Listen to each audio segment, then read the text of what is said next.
Radio. Hi, welcome. This is Chrissy McMahon, and thank you for listening. We're on awakeradio.co.uk, and we're simulcasting with shaziz.com, Shaziz Radio, and we roar at weroar.ws. And today we have a very special guest. We have Fernando Vossa, who has graciously agreed to come and speak with us tonight. And as this extra support, we have Ronald Patrick Marriott. He's going to explain to us the wonderful work that he's doing, as well as I have a co-host, Carolyn Rose Goya, who's going to help support me in asking the intelligent questions. So I want to thank you, gentlemen, for being here, and thank you, Carolyn, for assisting. Welcome. Thank you, Chrissy, for having us on Awake Radio. And it's great to be along here with Carolyn and Ronald. Thank you so much. Good, Ronald. Say hi. Oh, hello there. Thank you for having me. It's great to be talking with you and sharing my great new discovery in lightning physics. Wonderful, and I'm so honored to have the two of you gentlemen to speak here today. This is a very special treat. One of the things that I've been very interested in doing is moving from, well, I guess it would be the political agenda and, spreading the fear and all that stuff, and moving into alternative energy and free energy. And Fernando, your message is so uplifting and so loving that I can't wait for you to speak. So if you wouldn't mind, you would like to give a brief introduction of yourself, a little bio, and then you can get right into what your message is and what you're doing with the global, breakthrough energy movement, and that you and Ronald are involved with. So thank you so much for being here, Fernando. Thank you, Chrissy. We are living in the age of awakening, and during this transitional period that we're living through, it's important to have individuals who have that Renaissance soul capability of traversing a variety of scientific fields as well as artistic, esoteric, and spiritual, and we need to do this seamlessly. So my background is very multidisciplinary. I started out some time ago in computer science, studying artificial intelligence systems, and then I figured out that we really aren't getting any closer to reaching the pinnacle, the holy grail of artificial intelligence. So I moved on to cognitive science and even into fine art. I have a background in architecture and also fine designs of technology where we can create free energy devices, tapping into the 0 point, the vacuum. And we really have a lack of vocabulary. So my work is about building bridges between science, mainstream physics, academia, and then all these mystery school teachings, the hidden occult teachings of reality. So we get this bias of science right now, and we think science is the descriptor of reality. And by my account, we're really far off the mark. Because in science, we really can't talk about our off-world neighbors, our galactic family, an understanding of the light body, how we can traverse many lifetimes, how do we teleport, and how do we go through time travel with this body right here. So one model is to look at devices that you can hold in your hand that create over unity energy. Another approach is to heal the body and open up the universe. What do you think about that? I think that's amazing, and I'm just so fascinated listening to you speak about this, because I think that we can do these things. And I listened to your interview with Alfred Labramont Weber, and it was just amazing how you're trying to change the paradigm in the way people think about even teleportation. So, and I totally agree. I think we make this construct. So continue. Thank you. And I definitely want to open up to Ronald, because I know he's got some amazing talents he wants to share and advances. But one of the things that you mentioned is this Global Breakthrough Energy Movement, which is a conference that initiated in Holland last year. And this is where we bring together researchers, inventors, artists, and free thinkers from around the world as the independent launch of free energy. We have the opportunity to engage government, secret black projects, and also the research from corporations that's been hidden from us, because we have evidence that teleportation has been around since at least the 60s to the 70s. We have evidence to show that we are already doing time control, what we would consider time travel. But obviously, a lot of this stuff that we're seeing flying around in the sky with our night vision goggles, Chrissy, this stuff is not running on diesel fuel or some kind of ancient NASA rocket fuel. This stuff is thousands of feet long. Some of these ships that we're noticing, they are coming in out of what we would consider hyperspace. I asked the question, what is available to us through independent investigation? All of these young researchers who come already wired, you might say, with the codes and frequencies of free energy in their system. Our DNA wants to express this. The Earth itself, Gaia wants to give us the codes to interact with nature, so we have over unity. And all of these doors have to be opened by individuals who are ready to look at areas that before we were scared to look in, right? Right. Absolutely. Go ahead. The approach here is to get the dialogue going. Because I used to be a mainstream science basher.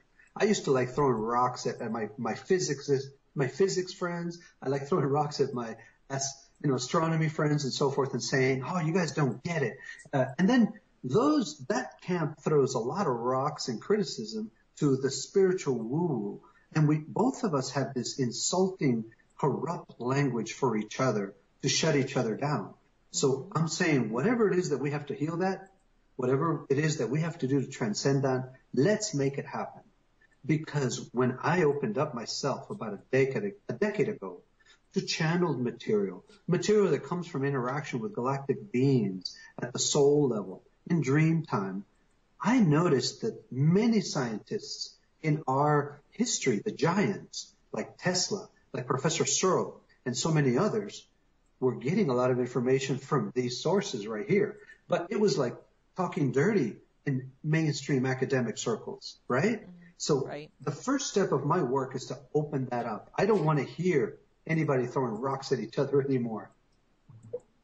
Absolutely. And I did speak with Rupert Sheldrake. I don't know if you're familiar with him, and he wrote a book about science set free. And I think that a lot of scientists are fed up, and he's a biologist. They're tired of the orthodoxy of mainstream science, and they want to change the paradigm, or at least let it open up enough that they will listen to this new information that's coming forward. So maybe Ronald had something to say. Ronald, did you want to speak on that? I wanted to jump in here. I'd like to introduce myself a little bit first. My name's Ronald Patrick Marriott. My initials RPM seem to work right into my lightning. I witnessed a lightning event as a child that produced what NASA calls a sprite, and I saw this at ground level. Was witnessed with my NBC writer, producer, director dad in 1960, and I saw a double ring sphere 12 foot in diameter fall apart in my backyard, dumping out 55 gallons of liquid oxygen on the ground, fogging up the backyard, sending a mile-wide fireworks display of electrical energy into the storm clouds above the house and disappear. This, you talk about intuition, Tesla, Einstein, they all said the same thing, that your imagination or your creativity and your answers come to you from the universe, from the outside source.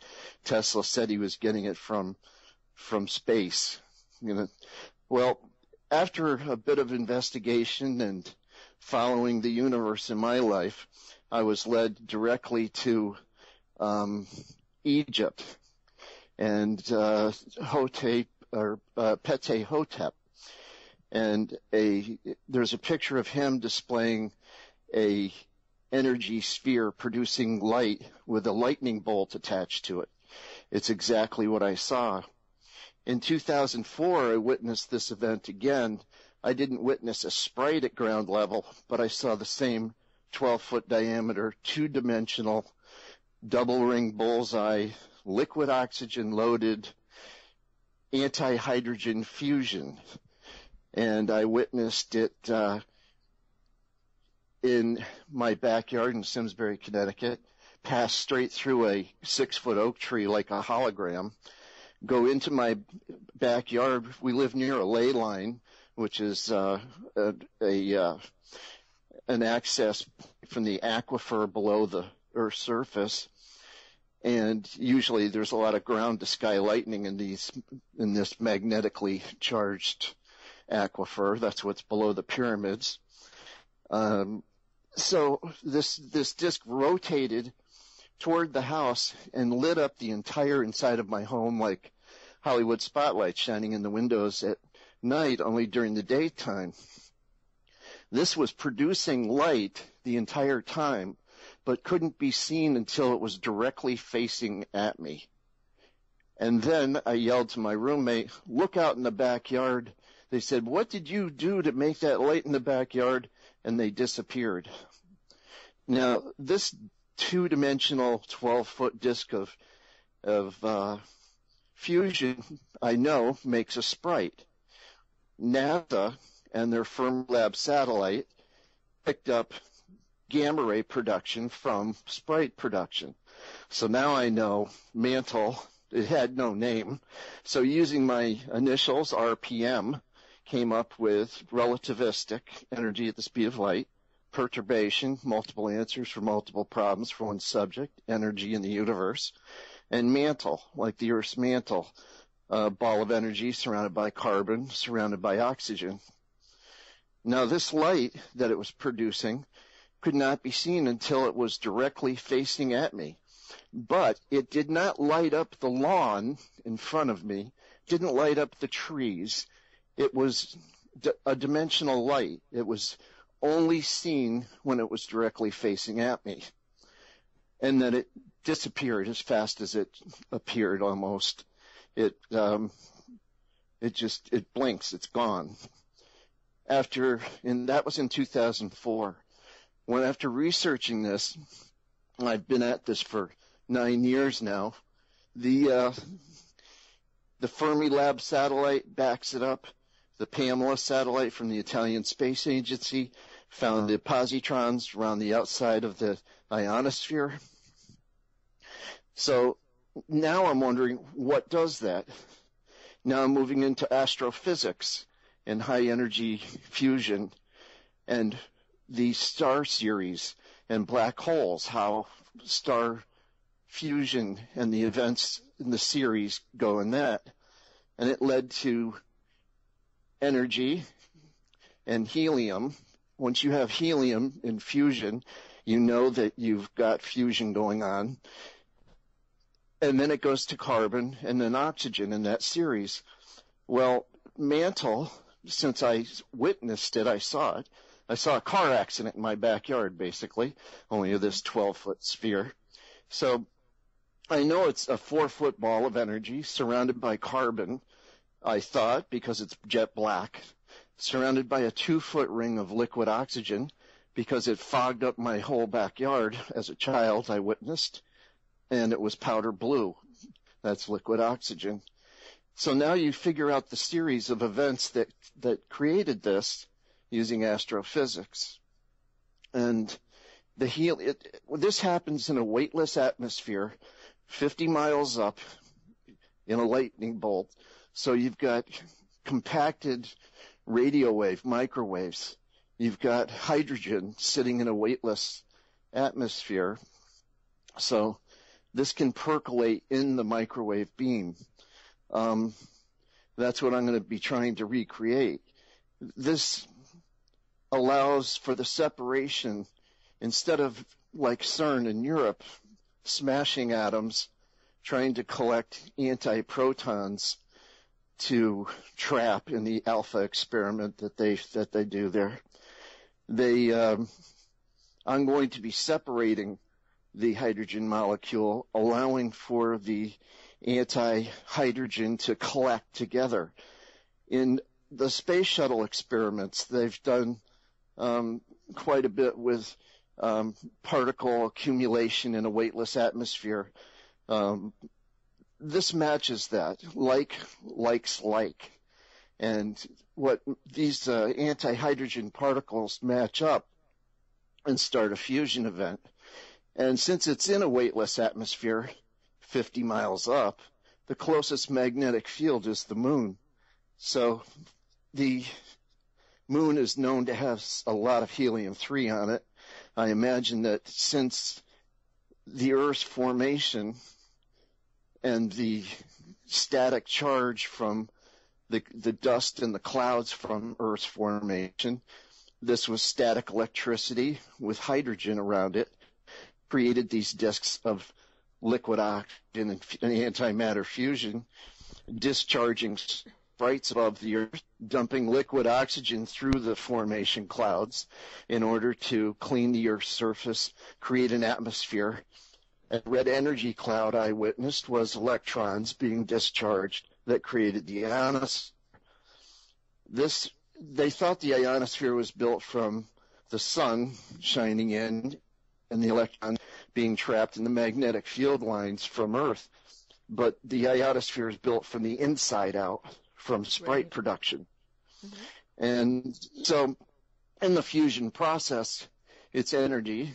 Helium goes to the moon. The carbon goes into a 6-inch ring that traps the fusion. Then it goes to oxygen, and it's such a massive amount of energy. They gave the equivalent value of a sprite to a nuclear power plant running at full production, full capacity for a year as charge. So this energy goes to oxygen, and it's so massive it makes liquid oxygen accumulate in a tube ring, slowing the fusion down like a nuclear reactor does. They use ocean water to cool the reactor.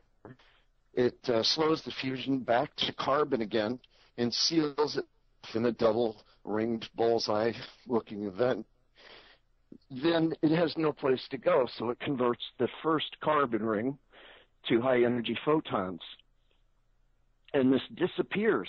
The entire object, the 2D 12-foot disk, blinks away as quick as you can, it's a split second, just gone. So this is producing light in a dimensional world. This is dark matter creating dark energy. And this is a major discovery. It's the next step to Nikola Tesla, and not only how to use the ether or zero-point energy, but to make it. And so that's what I'm working on now. Ronald, I took a look at the images that you sent me of that RPM phenomena. Did I get the acronym correct? The mantle. And it looks a lot like many different interdimensional beings that I've seen photographed in a variety of settings. Some of them look like orbs to some people in their flash photography. Right. One of the things that I do when I look at the scientific phenomena that we see in physics, that we describe in physical terms, like we describe the energetic components as you're alluding to, but my intuition asks me, what do I feel is going on in this process? What part of nature, of creation, and then what aspect spiritually is going on here to kind of give it a purpose? Because in science, the traditional science, we don't examine the human purpose. How does this relate to life on Earth? And how does this relate to a language of love and benevolence? Have you explored some of that besides the traditional physics of it? That's what we live in a dark energy world. This is a high vibration photon. And CERN tried to put the name Higgs on this. If anything, it should be called the Tesla boson. I so agree, because the Higgs boson is a misdirection that weaponizes this energy. Do you feel that way? Yeah, exactly.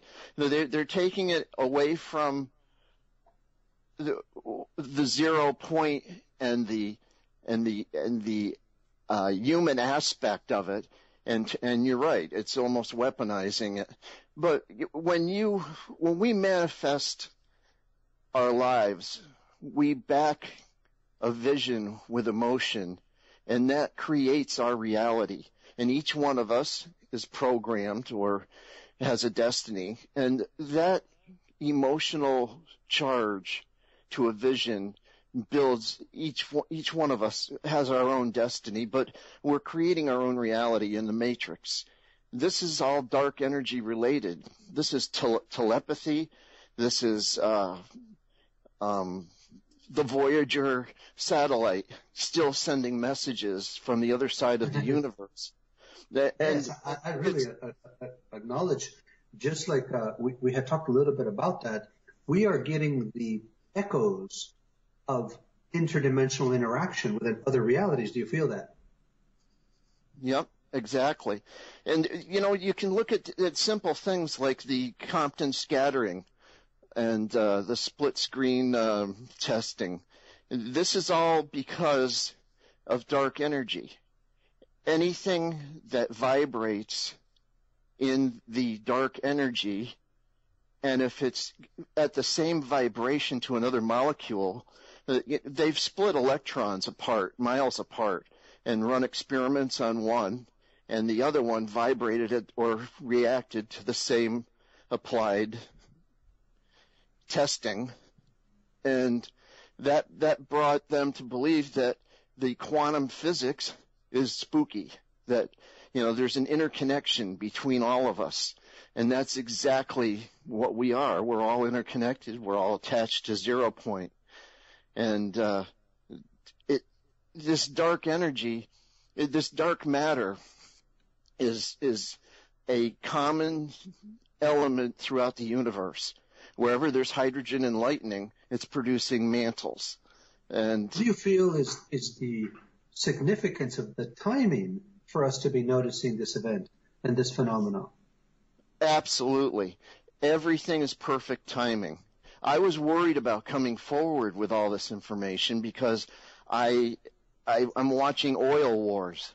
I'm watching the devastating political changes, and everything is for a reason. But as I keep working forward with this discovery and every aspect and how it affects every aspect of our lives and the universe and the progression of human thought and what they call the shift, this energy is coinciding with the intellectual abilities that are being raised in the shift, so that the timing, I'm not worried about this anymore. I'm not worried about bumped off by guys in black suits. It's a scientific discovery. This led to ancient Egypt, though. I mean, this is missing from the Library of Alexandria. This is how I definitely think that goes that far back for sure. Oh, they knew about it. That's, it's such a great discovery.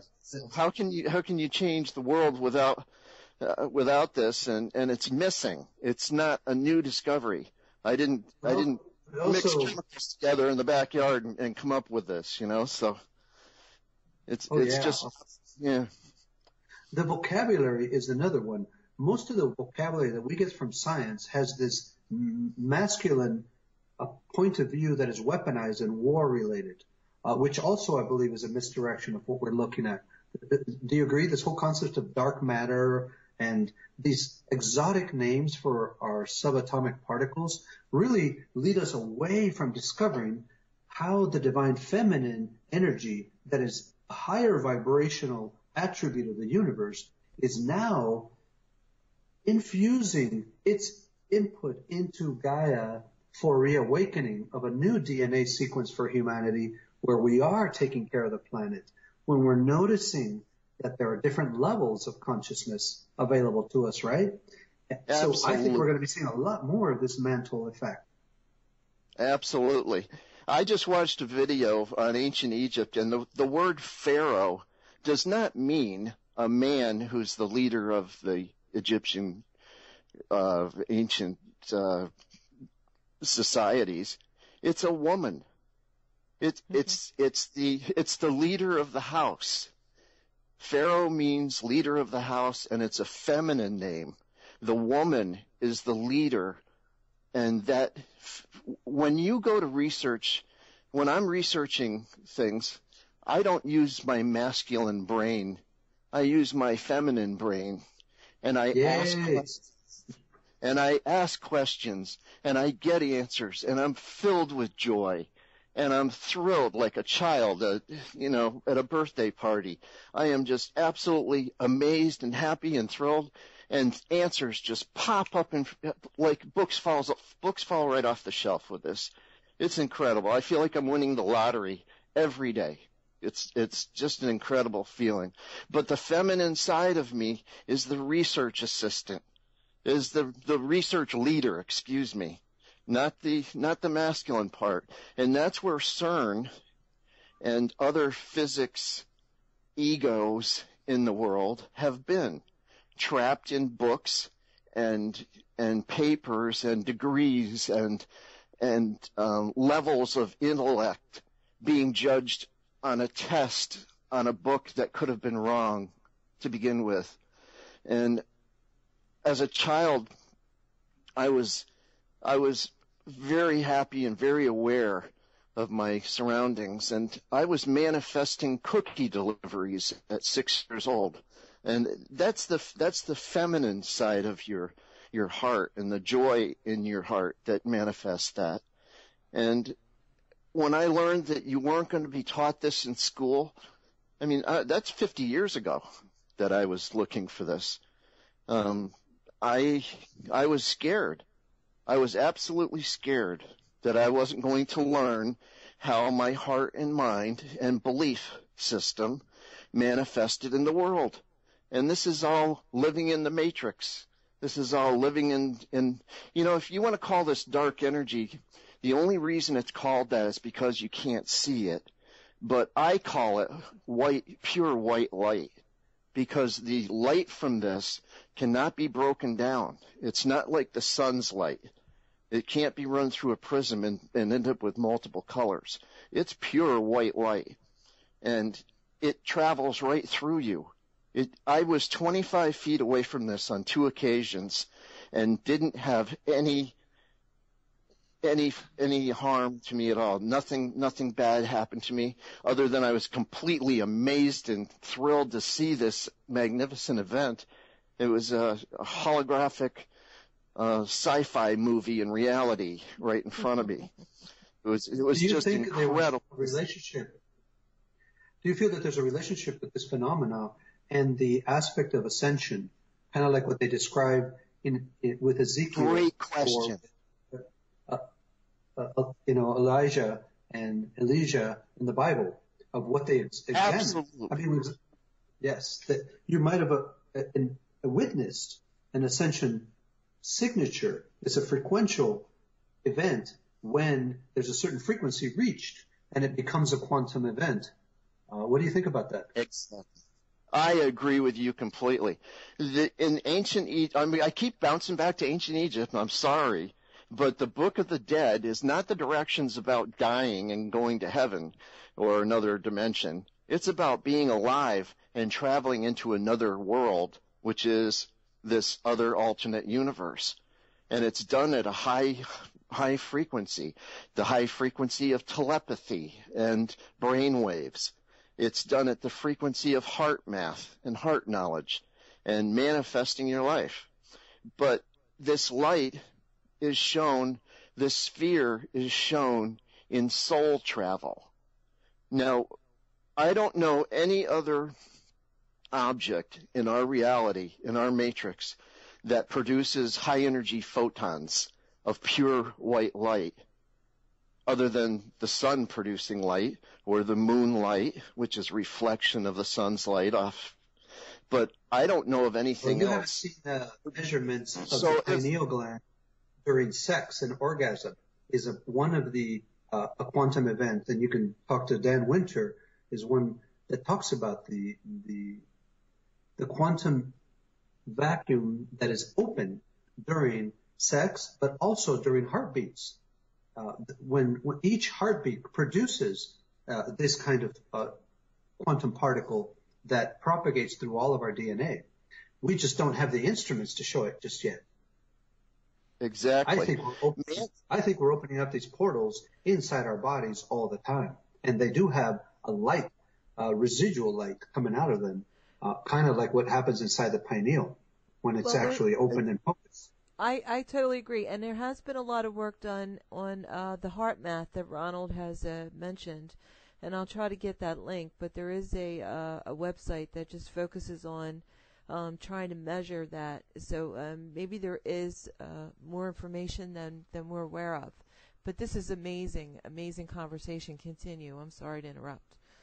No, Ronald, one of the things that I share is that the human body is right now the most sophisticated oscilloscope and instrument we can use to start understanding things like dark matter or these quantum signatures of interaction of information between frequencies or what we would consider dimensions. Increasingly, our bodies are the ones that are going to tell us, oh, a portal is about to open in front of you, or there's an infusion of new DNA instruction sets for the human code, or any of these range of interactions that we're seeing right now through planetary transition. They're not going to show up on an oscilloscope or in a voltmeter, right? Exactly. It does. If you're talking about 20, 30 gigahertz and above, we don't have instruments that go there just yet, except for quartz crystals. Yeah, here we go into ancient Egypt again and piezoelectronics with granite. And you just gave me chills when you said that. They were the ancient Egyptians the pyramids were hydrogen oxygen generators. They were separating hydrogen out of water, and the flying disc or the winged disc, or what they thought is a solar disc, is not the solar disc. It's mantle. And as I saw 55 gallons of 600 pounds of liquid oxygen float around like a helium balloon through my backyard, like a helium balloon at a fairground, and discharge in front of me with a massive amount of energy, the equivalent to like I said, a nuclear power plant at a capacity for a year. They were manufacturing this energy. And when you attach to this energy, it raises the frequency of anything that is carbon and hydrogen based, including us, to that high energy level. And it can levitate. It can move a piezo quality of a rock into a higher light field to be levitated, cut, shaped, and put into place to build a pyramid. There's the Serapean funeral caskets for bulls in ancient Egypt. They're buried in a tunnel that's narrow enough to just get these 12 by 12 crypts made of solid granite that weigh 80 tons, and they are perfectly polished solid granite, as smooth as a pane of glass. And there's only one way to do that, and that is to levitate it, that is to move it into a higher energy field so that it can be levitated. And since it's moving it into a photon level, a higher photon level, we're all photons, everything's a photon. Since we're at a higher photon now, you can cut, shape, and manipulate this granite any way you want, levitate it into place, and disconnect your electrical connections and settle it back into its spot, and that's where it stays. The Ark of the Covenant was talked about having massive energy qualities. If you look at the scarab bug on the original ancient artwork for the scarab, the feet are not bug feet. They're electrical connectors. And I believe they hooked the mantles up with this device that looks like a bug, and used the Ark of the Covenant to store the energy from it, dumping the liquid oxygen out, creating water that drained off towards the Sphinx. This is all aquifers, frequencies, hydrogen generation, electrical technology. These guys had a hydrogen power plant running in ancient Egypt. There was a massive explosion inside the main Giza pyramid that left and charred the walls inside of it in the king's chamber. They had a hydrogen explosion inside, or a liquid oxygen explosion. Now, this winged disc and what Pete Hotep was shown to me right after I saw a mantle in school, I was shown this beautiful Egyptian artwork, and it was my favorite piece. I made book covers of it for my school books. I was surrounded in this one picture. I loved it so much. I didn't realize then what it was. I didn't realize it until 2004, 50 years later, that this was Pete Hotep showing me that this is mantle. He's holding the Ark of the Covenant staff in his hand, which has different magnets on it. And when you alternate magnetic fields, you can create microwaves. So what they were doing was they were making hydrogen mantles, the hydrogen fusion, anti-hydrogen fusion, creating mantles, discharging it for the energy, but they were using it for manipulating matter into higher light fields to cut, shape, form, and levitate into place. I can prove this once I reproduce mantle, but there is no other explanation for how they did this. And the symbols, the words, the technology are all written in front of us. Library of Alexandria. There's a lot of the modern researchers like Ed Leedskin at Coral Castle and Walter Russell allude to our capability of interacting with stone with the thought level. The material that I pull from sometimes is the law of one readings of Ra that share in detail how the pyramids were assembled from the capstone first, and they built an energetic frame, meaning they projected the pyramid ahead of the rock, the granite being put into place. And they were able to do matter replication on certain layers where they can get a frequency signature of the stone, meaning what the stone's standing frequency is, back in the quarry. PCO quality of it, yeah. Exactly. And then be able to replicate the matter, that stone, so it materializes on site, 100 kilometers, because there's no way to move. And it doesn't make technological sense to move rock, even to levitate it, because even if we levitated stone across these great distances over mountains and forests, it would still take a long time to build a pyramid, right? Well, they said it took what I like is that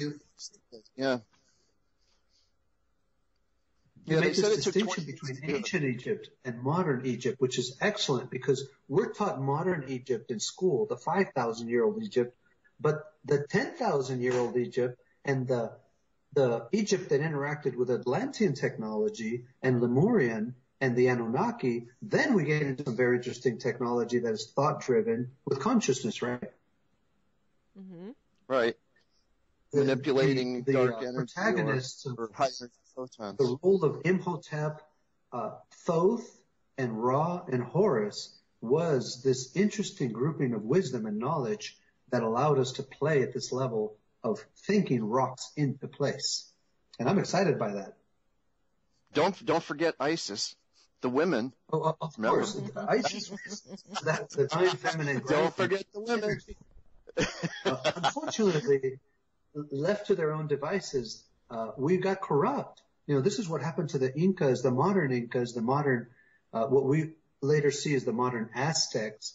We really downplay their accomplishments because we get stuck on the modern practices of ritual sacrifice and so forth. But those are weaponized misdirections of our history, right? Yeah. Right. You will find that you can't actually find skeletons of the beings that were around in ancient Egypt because they're not here anymore. The same for the ancient Incas and the Mayas. They were able to teleport off this planet in many technologies, right? Yeah. Well, 96% of the rest of the universe that they call dark energy or dark matter is 96%. That's a massive amount of another, what you might want to call a dimension. And if when Earth was first formed, and it talks about in the Bible and other texts that people were living 400 and 600 years, maybe Earth was in dark matter world with the rest of the universe and somehow ended up being in a matter world, in a matter state, and not an antimatter world. This leads to black hole technology. Mantle led me to this when I know it's producing light. I know it's producing it as a pure white light. I know that it's near me. I know that I can't see it when it's gone, but the light is still there because I saw it shining directly at me, but I couldn't see it light up the grass in the backyard when it was facing away from me. I know it's still producing light, but in a black hole, I don't believe it's sucking in one world and destroying it and whatever. I just believe it's a magnetic doorway that allows energy or light to travel from our world, the matter world, to the antimatter world and vice versa. I believe it's a transmission of points of both worlds into each world. It's not a big destructive device other than an actual porthole to allow photons to escape from our world into theirs and theirs into ours.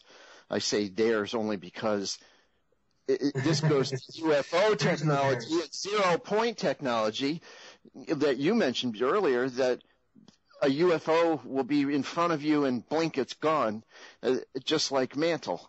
It's living in another higher energy field. And well, one of the areas that I think science is going to make a leap forward in, first, we have two missing fields that science won't account for. First, we need to polarize and flip our understanding of the word light and turn it into the word life. Life is wanting and seeking, and it has intention.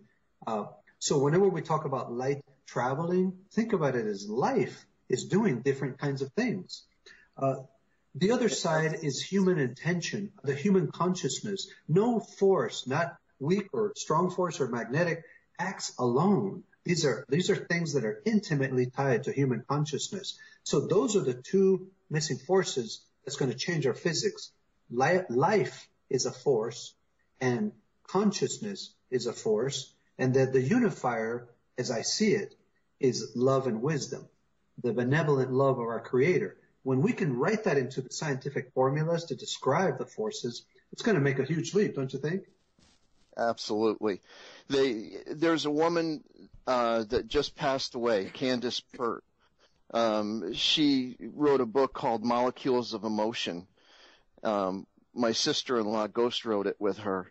And this woman proved that your emotions trigger chemical reactions from the brain to the heart, to the biophysical mass that we are, to generate different enzymes and chemicals to formulate our belief systems. She made the connection between manifesting your life in reality with your heart magnetic field backed by your brain and knowledge and belief system into the dark energy world to manifest our matrix. So this goes through brain waves and formulating visions from your pineal gland, traveling in dark energy to manifest your life, to bring you answers, to bring you things in your life. Anger, hate, love, all are strong emotions that will manifest quickly in your life. They're a heavy vibration.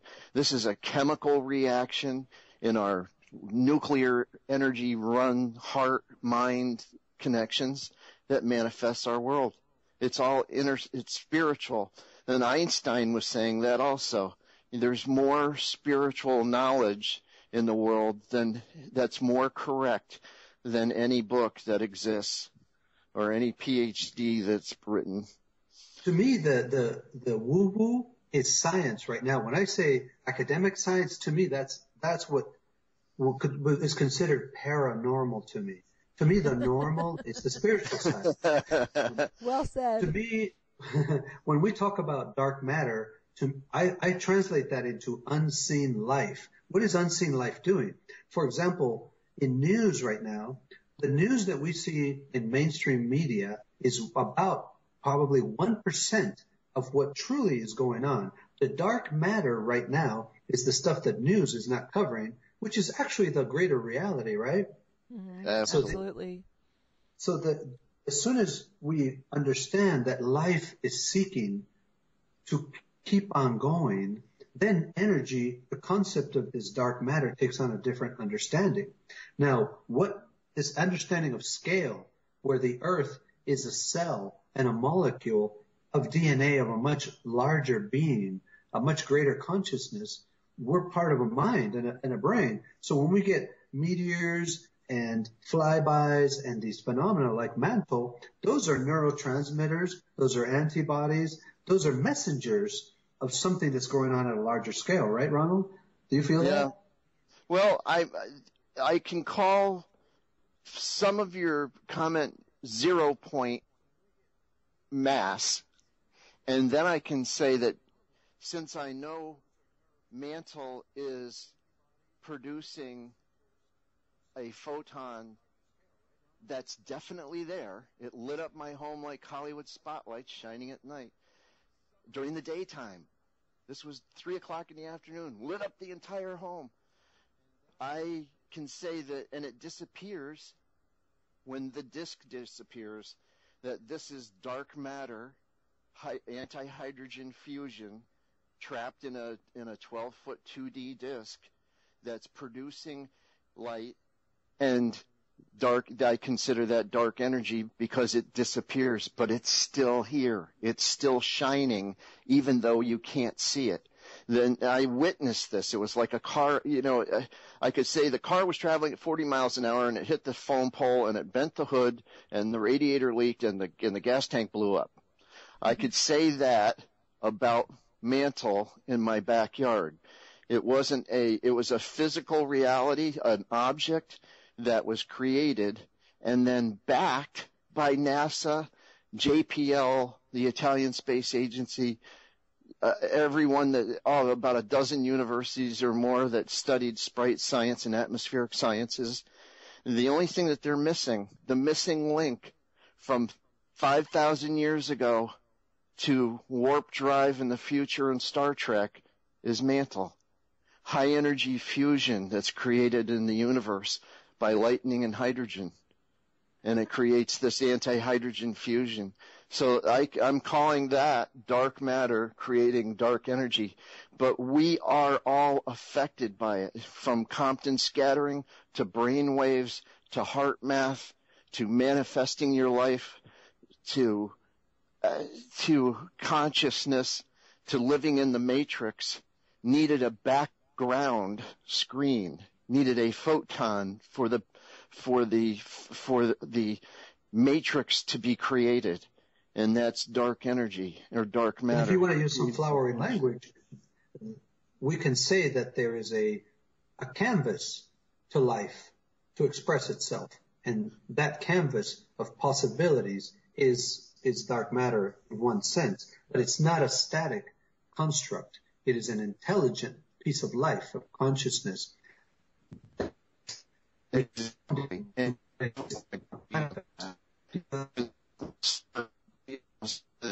It's just waiting for it. Okay, there's something with this sound. I'm not sure what the issue is.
Hi, welcome Okay. back, and I'm sorry for the interruption. We are speaking live with Ronald, Patrick, and Marriott, and Ronald, you're live. Go ahead. I was speaking about how deep space radiation and solar flares are energizing our etheric world, our etheric plane. And this also affects this energy mantle that produces this high energy light or dark energy. And it raises the level of the carbon being converted to high energy photons. This raises the energetic value of the etheric plane that we attach to. So when the level of carbon, they talk about the human DNA structure moving from carbon 6 to carbon 12 or carbon 14. This is the actual raise in photon level that we live in and are connected through with consciousness. And when you raise the etheric value, when you raise the carbon value in mantle, and this high energy fusion is converting it to light, it awakens the human brain and allows for greater consciousness and understanding. And this is part of the shift and part of the awakening that everybody's talking about and going through. So that was a pretty interesting observation with all this. Yeah, and you know, you're speaking over my head.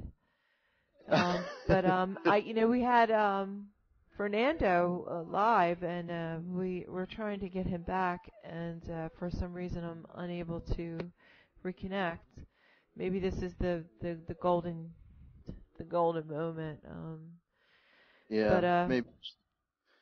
You've made a lot of connections with Egypt, and I appreciate the connections to consciousness and our thoughts, because I think that's the most important thing that we're missing. And Fernando really brought that out from the very beginning of his conversation, that science has totally changed the construct of the conversation, has focused on the paternal, masculine, and militarized, weaponized aspects of all this information with the terminology and stuff. And you're just bringing it around full circle to speak specifically on how this permeates everything, how it's always been a part of everything, and you're explaining it as it's still here, it's happening right now. Just because we can't see it doesn't mean that it's not part of our reality, and it's interdimensional. Absolutely. So and I apologize. That's all right. We're back. Oh, wonderful! Thank you. There he is. Yay, I wanted to share a few experiments that Tesla was working on to give the audience a range of what's documented and what's still yet to be documented.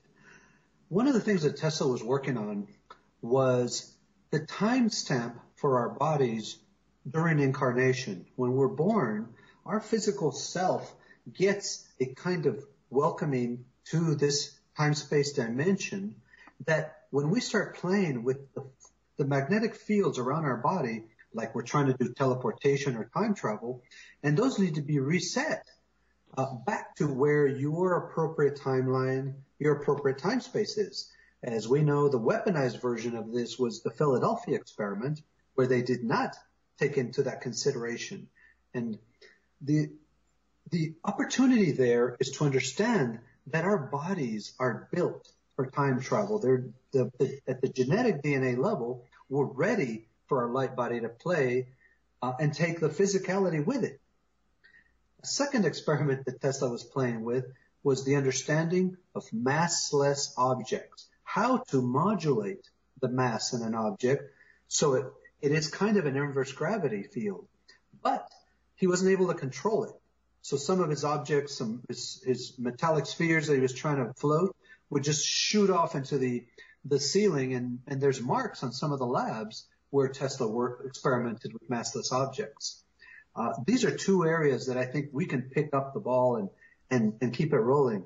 Have you played with this, Ronald, these ideas? Yes, my grandfather worked with Tesla at Westinghouse. And one of the stories I was told was about the electric car that he had that everyone said doesn't exist because it was only told by one person, his nephew or step-nephew. The Tesla found the aetheric field, that white light that mantle produces. He found the frequency for that.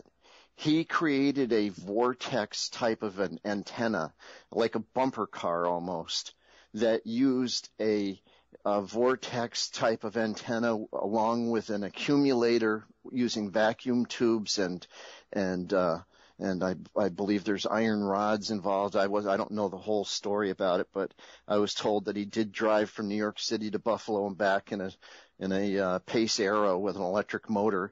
And it was more of a bumper car, and he had to keep changing the negative side of the battery because it would build up with carbon so much. The battery was just a transfer device and not actually storage that ran the motor. It was being charged off the aetheric field, and that's what he tapped into to levitate balls that hit the ceiling. That's what he was changing matter. He found the frequency of the ether, and he was transmitting that signal to objects, just like the pyramids were built using the flying disc, the winged disc mantle. They were using that energy, the aetheric field, he did, to do that with. And he understood that there's a bandwidth there that allows us to do interstellar communication. And then, of course, the debunkers say, well, he was trying to talk to aliens, and obviously he was crazy, right, Ronald? But this whole opening up a radio station that actually transmitted instantly. There was no lag time in talking to other star systems because he was able to entangle the communication between 2 points. Right. That was another part of Tesla's work with the ether. And then, of course, people don't like the word ether because then it goes into spiritual woo-woo, which is another debunking mechanism, right? Absolutely. It's a conspiracy theory. How incredible to open up the quantum hologram, which is a hollow fractal construct, and understand that consciousness is superpositioning and entangling and everywhere, and we have access to that naturally, right? Absolutely. Our heart magnetic fields generate that chakra system around us, or aura.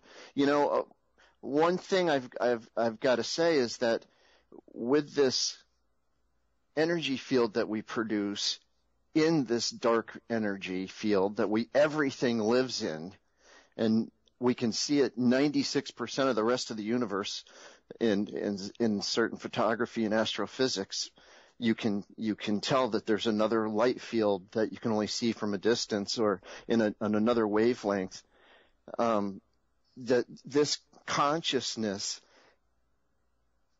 is organized and it's expanding.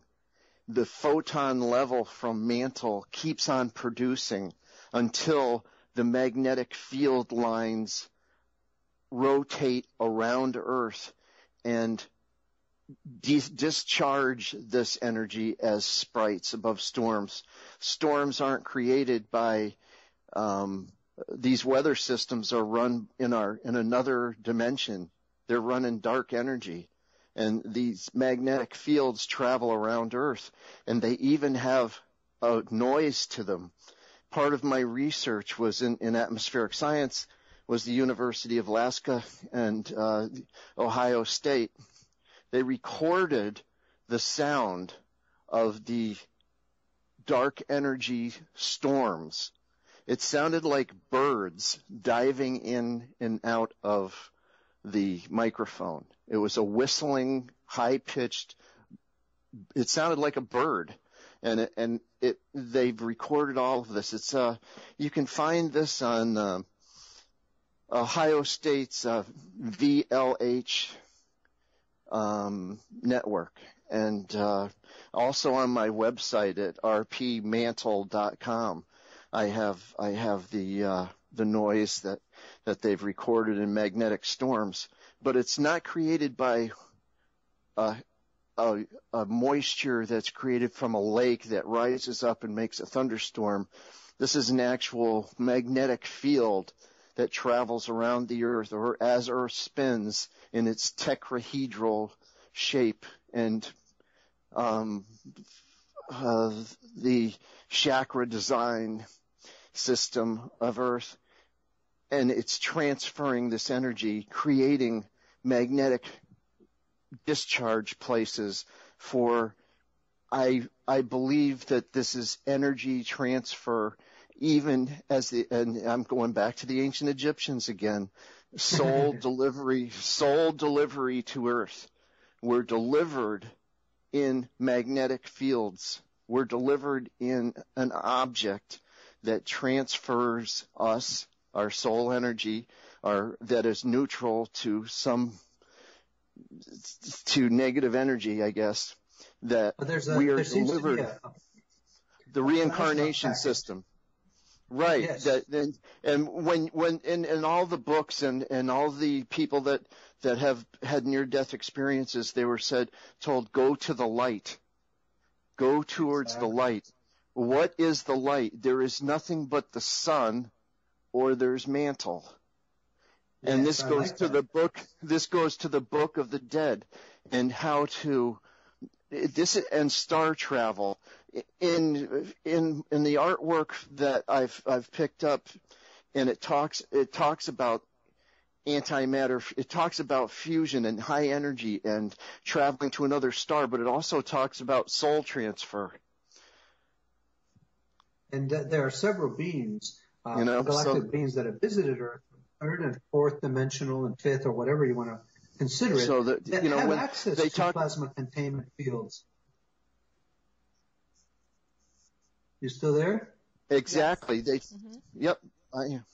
They talk about in videos where they're doing paranormal investigations. They'll see these spheres dive in and out of the pictures. They consider that a ghost or a soul. It looks like a plasma event. You know what was really strange? Everything in this world is for a reason. I'm an NBC newsroom brat. I grew up in Channel 6 WRGB in Schenectady, New York. Edison started the TV station. It was a General Electric station. And I was home watching Casper the Friendly Ghost, a plasma being that travels through solid objects. Right before I saw that thunderstorm that day. Right after that thunderstorm was the Jetsons cartoon show, a family that lives in space in anti-gravity cars and grows food with their own production and high energy and everything else. My homework assignment 3 days after I witnessed Mantle in second grade was to write a book report on alpha, beta, and gamma rays. Now, where did that come from? The universe was talking to me. Absolutely. You know? There's a technology that is channeled through Cryon, which is presented by Lee Carroll. And he gives several hints of technologies that already are being seeded in the collective consciousness. One of them is the plasma lens. This would be a technology where we can contain a very small plasma field with a magnetic container, and be able to shape it like a lens that could be placed in the focal point of any optical instrument. For example, a microscope, if it has a small plasma lens right in the focal point near where your eye is, you'd be able to tunnel through and see the light structures around DNA and molecules. If you were to put this in telescopes, you would be able to see the light filaments that connect galaxies to each other. And if you had glasses and be able to look at each other, you'd be seeing the light structures around bodies and cells and people, how we interact in the fourth, fifth dimensional realm. There's a physicist from Russia who did this. He developed that camera that you can see your aura. He saw during a death process, he saw the soul leave the body with this photography that he developed. I don't know the name of Yale University developed a way similar to that, and they actually bent light into a figure eight. They made a loop using a plasma lens like you're talking about, and bent a beam, a laser beam, I guess, or a light beam. They made it into a figure eight. And that's incredible. So that's because some of this channeled material is that portal of communication with higher dimensional access, but it doesn't impede our free will to know this information. So this wouldn't have been shared if people weren't already working on it somewhere on Earth, right? Right. Probably, yeah. That's it. Once we all come together, like watching Casper the Friendly Ghost and the Jetsons, when that's it. when the Egyptians show up and show you that they had this and this is what they did. When all of this that happened in my life came to me, it opened and awakened my curiosity, and my knowledge grew by my curiosity, my feminine side, and I developed this life, and I understand how the universe is made now. I understand how consciousness works. I understand how brain waves in the pineal gland are producing pictures, photons, backed by emotions that Dr. Emoto talks about with his snowflake and crystal generating. This all goes to the movie Down the Rabbit Hole, and quantum physics and the split beam and Einstein's quantum world that's spooky. We're all interconnected, and it's all a consciousness. There's a smart consciousness behind this, and it seems to be all backed by love. It doesn't seem to be a hate world, although somebody would rather have us burn petroleum products and trapped in a dollar bill that's a piece of paper than. So what do you think it's going to take to open up some of those freer frequencies of some of the researchers that want to play, but their hands are tied because of their funding or because they're just afraid to jump out of the academic physics and cosmology model that they've been taught? Because I want to invite everybody to play at this level. Absolutely. And one of the basics, there's two basics to society. There's energy and mind. And if you can change one, you can change the other. And if you change energy by bringing this energy discovery that I have, or destiny, I discovered it. It was shown to me. I'm the delivery guy. I witnessed this event and I studied it and came up with all the answers backed by everyone else's technology. I wasn't mixing chemicals and came up with an antimatter fusion disk. This is a huge thing you just said, Ron.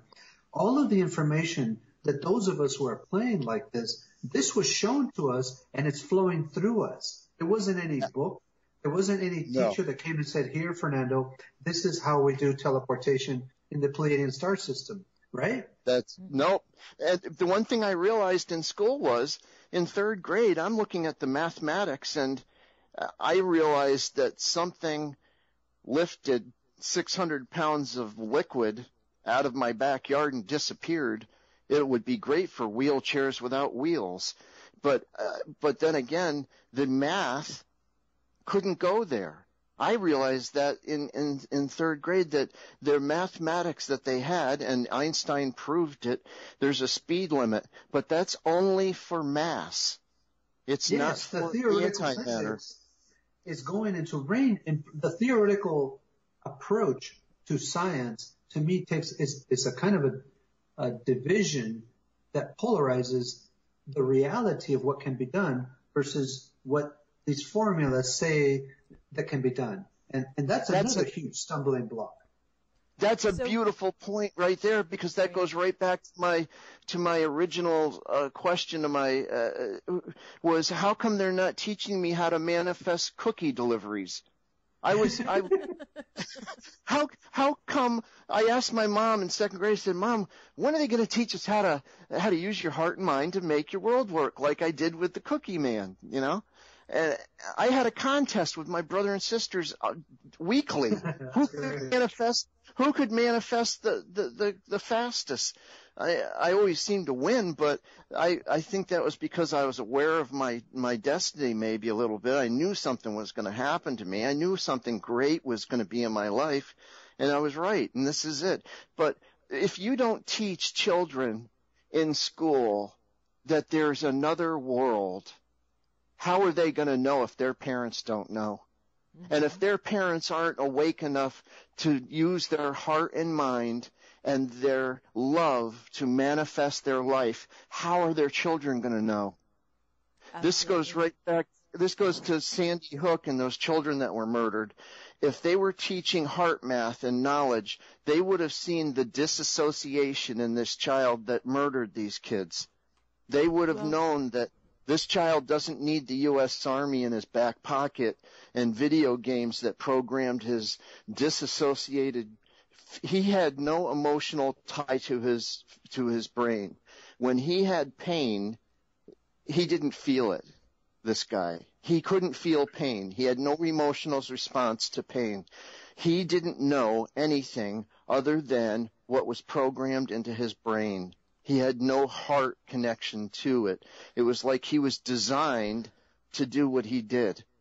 And if we taught this law of attraction and universal laws in school, we will change society at the bottom level, at the beginning, to teach you that just because your parents are unhappy and their parents told them that Einstein said that you can't go faster than the speed of light, but Ronnie Patrick Marriott said you can, and here's the proof. I mean, that's just one instant, but I'm just saying that there's so much more. That you're trapped in a book of religious marble garble that everyone believes, and it turned out to be a lie. Jesus was married and had a kid. You know, he wasn't a virgin, and you know the Catholic Church story and entrapping, enslaving humanity. This story's been going on too long. And it's fallen apart. Yes. Something I want to share with our listening audience, that while we're being made aware by brute force, this whole situation with Syria and all these other things going on around the world, the destabilization of the money, currencies, and so forth, how about the understanding that while those dark forces are putting on their theater and show, the dog and pony, the light of this planet is accelerating at an exponential rate to really open up an opportunity for free energy and healing technology here on the planet as part of a pathway that doesn't have to involve a takeover or a complete crash of the financial system, right? There are forces that have much broader and wider bandwidth, that are heart-centered, that are happening as we speak right now. Right. That's the movement of the light that's occurring right now. And we are privileged to be in a position of having that heart connection to those things that are going on, right? So I'm not scared about what's going on in the news at all, because I know what other things are going on too, the larger truth of this evolution. Absolutely. One of the greatest ideas I had with this discovery was not only are we going to live in a warp drive Star Trek type of thing, and have hologram rooms and movie theaters where everything's a hologram instead of a 3D screen, but to place the device at farms so farmers can make their own water firsthand, selling energy to the public to support the farm and give away food. No one could starve on the planet. You can once you reproduce mantle, you'll be able to reproduce a new atmosphere and ionosphere on another planet. If you place these devices in once you trip this up where you get the science to manufacturing Ronald, you're breaking up. Using for energy and technology, levitate to solid rock and light field, levitate it, cut it, shape it, and put it in place. When he can't see her typing, right? No. But I want to, Ron, you want to wait for a minute. I wanted to share with the audience another website that I'm part of, and it's called prepareforchange.net. This is the collective mindset of the event, the galactic wave of awakening that is occurring right now that's going to reach a crescendo very soon. We don't have an exact date. But while we're doing this event, how about infusing your consciousness into a new financial system and preparing your own self for free energy and healing technology? So if you go to prepareforchange.net, you'll see a global network of people involved directly in coming up with solutions like Ronald is putting into play here. Participate, sign up, become a part of that global shift. For those who say, well, how can I help or how could I learn more? Go to prepareforchange.net, go to globalbem.com and become familiar and use your own consciousness to prepare for it. And share this dialogue with your children. Make this the conversation at the watering hole in the office. Who cares who's on American Idol or whatever? So I want to make sure that we use that point because that's our most powerful play right now. I'm working on sustainability solutions in eco-villages that use free energy, houses that heal your own body. Nobody taught me this. Nobody told me, Fernando, you need to do this. I made up the projects. I came up with the ideas. And Ron, we are free energy humans. We can do this, right? Absolutely. Nobody's pushing me to do this. I don't have a guidebook that said, Fernando, now it's your time to do public speaking on free energy, or it's time to create an eco village. I am making it a priority in my life to make that happen. And I'm inviting everybody listening to make it. I practice healing my own body with crystals, with water, with ceremony, with light and intention. And this is part of this shift from saying, well, prove to me free energy is real. Show me one of your prototypes that can light up a light bulb. When people say that to me, then I know they're vibrating at a different frequency. Ron, you know this in history, and Carolyn and Chrissy, showing somebody a demo does nothing because people like Tesla were doing demos. People like Professor John Searle and Ralph Ring, we have inverse gravity flying around. And people don't believe it, right? Ron, the proof of concept doesn't work anymore in science, does it? No. Right. People are still under the impression that they need gasoline to run everything. And, that the missing technology from ancient Egypt burned at the Library of Alexandria if that hadn't been attacked and burned, we would have been well beyond the Star Trek time by now. That was 3,000 years ago. 3,000 years ago. And what I want to share along that is that the Library of Alexandria knowledge is nothing compared with the archive, the akash of knowledge stored inside your own body. And we have access to it. You can ask your own consciousness to teach you how to create free energy or inverse gravity or teleportation. Right, Ron? Is this your experience?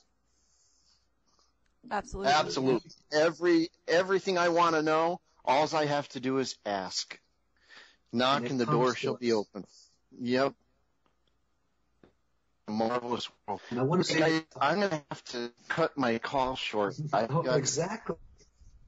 Yeah, we're gonna let Fernando and Ronald go because I'm in the middle of moving my home stuff. No problem. This has been a wonderful conversation, and thank you, Fernando, for really facilitating, and Ronald for the wonderful information that you provided. And I want to let both gentlemen, one at a time, give your websites and any other information or in closing remarks. And thank you so much for being here. Go ahead, Ron. Okay.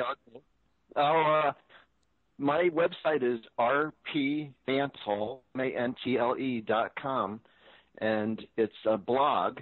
It just explains my witnessed event, what I saw, what I researched, and backed it up with the technology from NASA, JPL, Goddard, and other universities in sprite science. And this is how our atmosphere, ionosphere, and dark matter or ether were constructed. We can reproduce this energy to rock the planet. And placing this at farms will generate water and clean food, and without pollution, without chemicals. We'll have superfoods. We'll have food in abundance any place on the planet or space. This is not just a earthbound system that I'm working on. And I just want to say that this is consciousness. This is what makes it. This is the ether.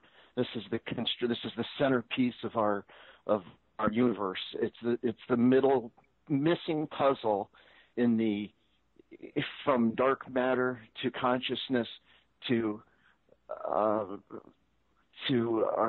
consciousness and our matrix that we develop our own. I want to thank you very much for having me, and good night, guys. Thank you so Ron. much, Ronald. You really blew my mind today. Bye-bye. Thank you. Bye-bye. To the audience, I want to say, Fernando Vossa, you search that on Google. I'm very accessible. I am on Facebook, on YouTube, on Twitter, and in a variety of projects, like I mentioned, the Global Breakthrough Energy Movement and the Prepare for Change COBRA movement. Both of those are some great resources. For those who can come to Colorado in October, make your presence known. For those who have resources, contribute to our Global Breakthrough Energy Movement Indiegogo campaign. Let us know that you care. This information is real for you because we are the change agents. You're talking directly to the pioneers that are making this happen. Thank you so much, Chrissy and Carolyn, for this time and this platform. Well, thank you, Fernando, for agreeing to come on, and thank you for the wonderful questions and interaction with Ronald. And you will be together at the Global Breakthrough Movement Conference in October. I believe it's the 10th to the 12th. Am I correct? Yes, and exactly. Can you just tell us where it is going to be?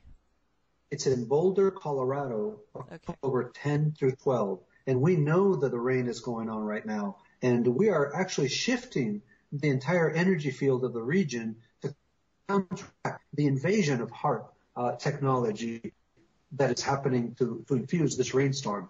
But it's not going to deter us. And this is going to be cast in high definition, streamed live. So anybody who can't make it to the conference will have this opportunity. I would like to leave the audience with a personal mantra. And this is about manifestation. It's a simple action, and you repeat it 3 times. I am the center of mass creation. I am an engine of mass creation. I am the center of mass creation. I'm an engine of mass creation. I am the center of mass creation. I am an engine of mass creation. Namaste. Namaste, Fernando. Have a wonderful life always, and I hope to be talking to you soon. Thank you. My love to you, Chrissy and Carolyn. Yes, thank you. Enjoy your dinner. Bye-bye. Bye-bye. Thank you. Carolyn, what did you think? Oh, these guys were amazing, and that's why we both shut up and just let them go. It was just an incredible was it an hour and a half listening to them. I think they were incredible. I can't wait for you to have them back on, and then we could actually, interact with them, because I think what Fernando is saying is just absolutely on target. I think what Ronald was saying too, there was just so much there. He was getting into the Tesla. He was like how they were even talking about how, he was talking about hearing voices from other planets in the ether and hearing things and how they were making fun of him. And there was just so much there that people gathered from that. They had so much information to share. And like I said, the best host knows when to keep their mouth shut. And right tonight, it was best just to listen to the two of them really go for it. Yeah, and this was only Ronald's second time on air, so we were so fortunate. We're so lucky to have him, like we're breaking him in here. Oh, absolutely amazing. And you could tell he was excited and he was having fun. You could feel their energy, no pun intended. It was just coming through. So it was really interesting. Just sit and listen. I know Brett and I were just sitting there listening, and we were looking up things. We're trying to post things on the Facebook as well. And we're going to fix the Facebook posting and make sure everybody has whatever their websites or any accuracies. We just wanted to make sure it got up there. And I even sent it to some of the Tesla groups just to let people know that this was happening, because people that, if you don't know, you're missing it. And this was, I think, a live thing that was amazing. And the podcast will be something that people will really want to listen to and share with other folks too.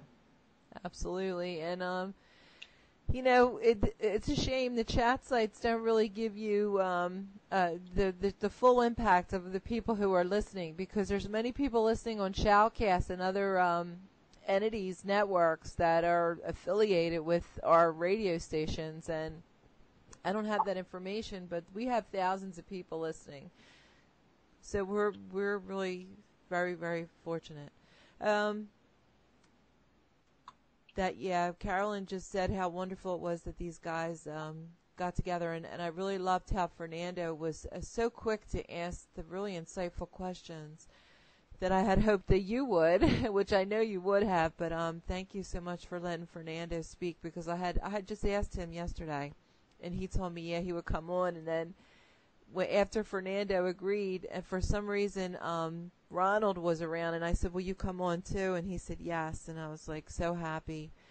I keep trying to get Ronald, and little by little he's more amicable to speaking publicly.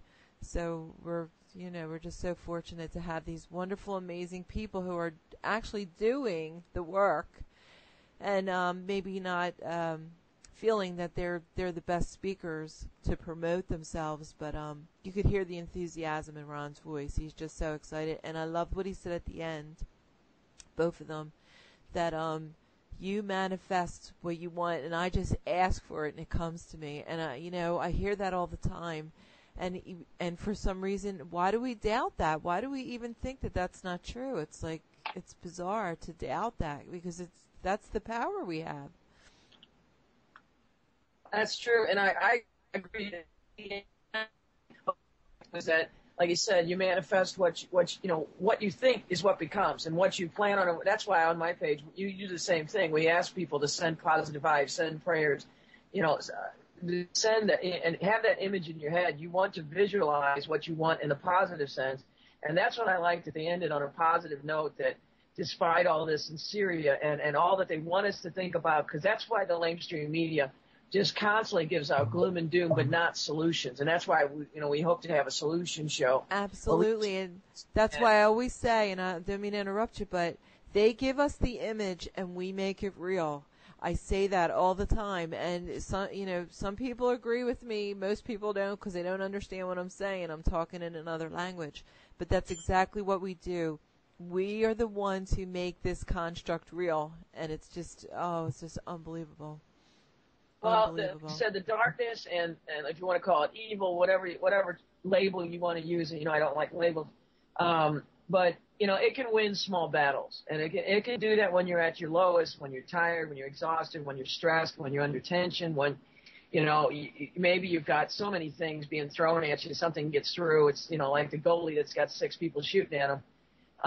Every once in a while, one's going to get through, and it might even be a gut shot, and you're bent over, but in the long run, as long as we all work together and we share our energy and we think positive and we do connect with, whether you call it the ether, the universal reality that's out there, there is so much energy. Like, so we talked last night, and last week, and before that there is so much life and vibrancy in the multiverse.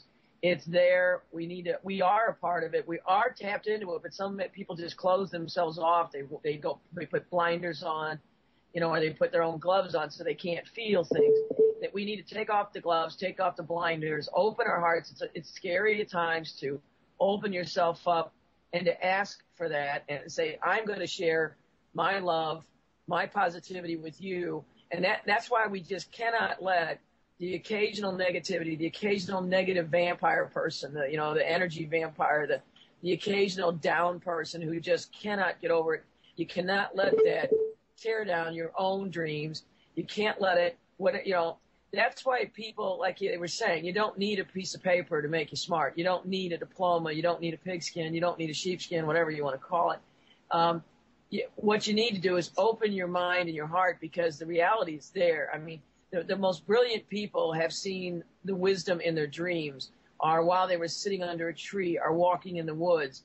Rarely is it ever discovered, in a conference room or, a lecture hall. I mean, occasionally some brilliance will come out of there, but more often than not, it's when people open their hearts and allow themselves to be aware of the entire magic and miracles that are around us every day.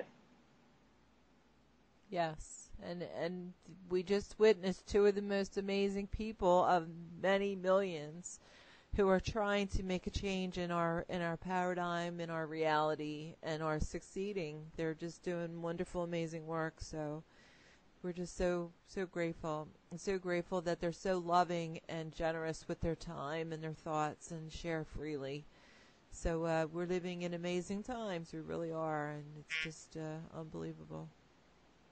I don't know if, while there was that little bit of downtime, if you heard when Fernando and I were talking, we had a few moments. We recorded it here. If it got lost, we can always add it if you want it.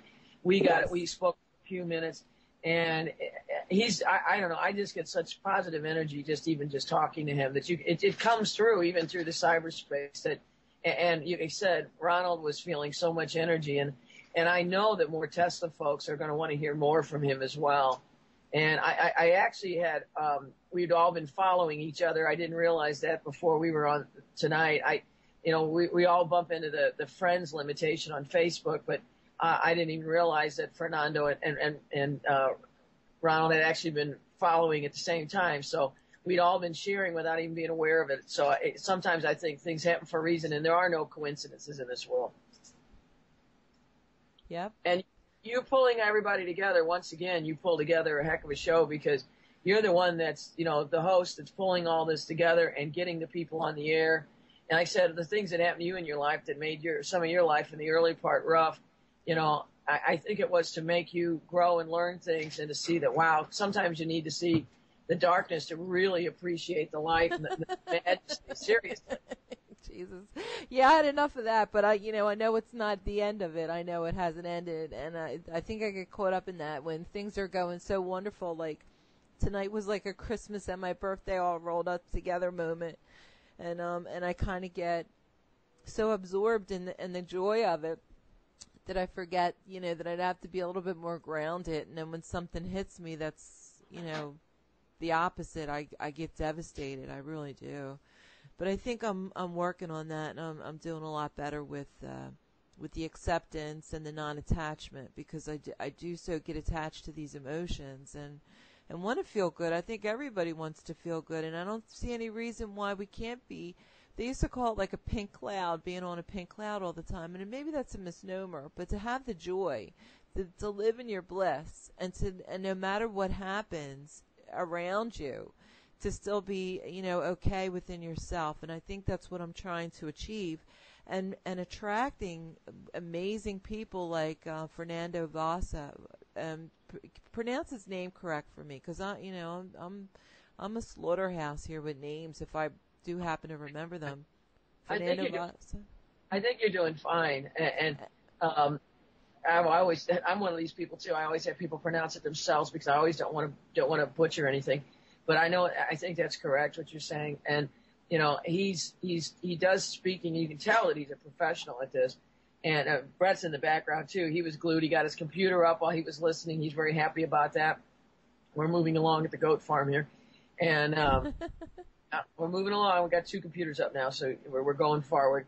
And that's exactly the kind of stuff that both these guys were saying. And, I talked a little bit during that break that, I said, I'd worked in alternative energy and I really wanted to get more involved with a little bit they were doing. And we want to bring, both Rick, who we talked with last night, and Culty over in Australia, and Sam, Sam Mason, who's been messaging with me, cause he's a personal friend of Mr. Vossa, a good friend of him. And that's why we want whatever information he wants to share, make sure he gets that to us, and we'll make sure that anything we post includes whatever both gentlemen want to have, and whatever the appropriate correct. If there's any new links or different links, let us know. And I know several people were listening on Facebook were writing me a few notes. So, we just get those notes out about the show up front to try to let people know, even when the show is on, hey, it's on if you're not, if you want to listen, because I think this was one of those times where people could really hear a live interaction that wasn't scripted. These guys hadn't planned it. I don't even know if they've even talked before. As you said, they're going to meet together and be at that wonderful conference. I really encourage everybody to go to. I mean, I wish both of us had the time and the money to go right now. It would be a wonderful. We don't have to because it's going to be simulcast over the internet. Well, that's going to be fantastic. So we're gonna, and I have my free alternative 0 point Energy Technologies is website, and I'm showcasing the Breakthrough Energy Movement website. So I have that. That's my the big picture on the top of the screen. So each time some event comes up that I become aware of in the energy movement, that's what I'm trying to promote. That's the people who are doing this work, the people who are involved in this, and the processes, and sending out the information, and doing the work and all this other stuff. They're the people like you, Carolyn. They're the people that that I'm trying to connect with, and they're the ones that I'm trying to share the information. And they've been very open. I mean, there's like over 800 people on this website. And it's only been open, it's, 6 months maybe? It's really not that long. It started October. Oh, okay. Well, we're coming up on a year. Where did the time go? Oh, my gosh. October 7th will be a year. So, yeah, amazing. So, just unbelievable.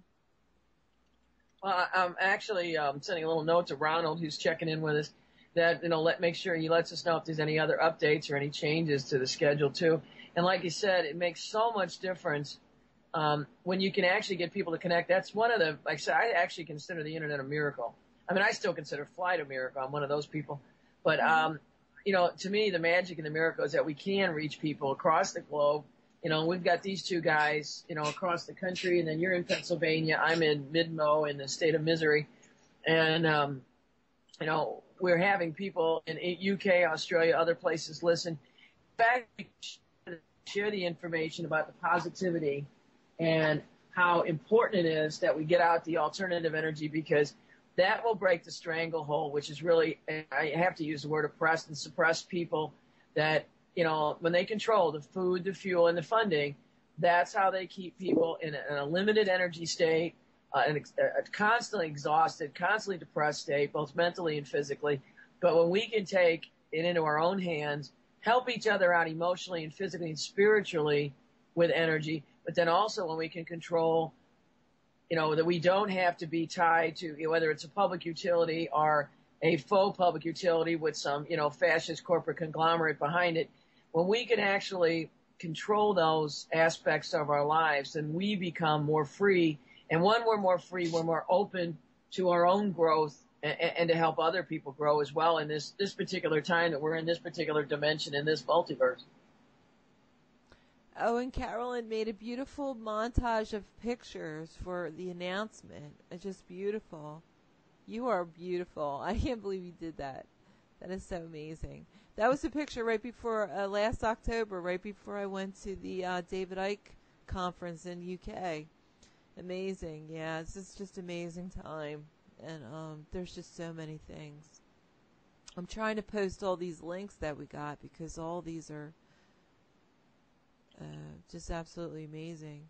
I know Carolyn already did, but I'm trying to get them all on one message. I really should have made a note. Oh, there goes Facebook freezing up. So before something else happens, how about we take a short break? It's 1:15. We'll go to the top of the hour, and then we'll come back. Carolyn? Okay, sounds good. All right. Okay. Well, thank you for listening to Awake Radio and shiziz.com. And we did lose We Roar at 11 o'clock because I only get 2 hours. Freedom, law,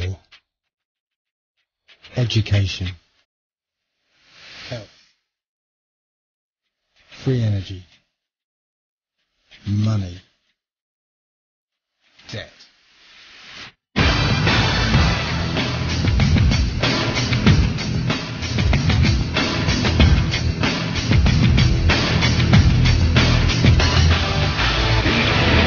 Awake Radio, deconstructing the dream world, one lie at a time. You didn't think it was going to be that easy, did you? You know, for a second there, yeah, I kind of did.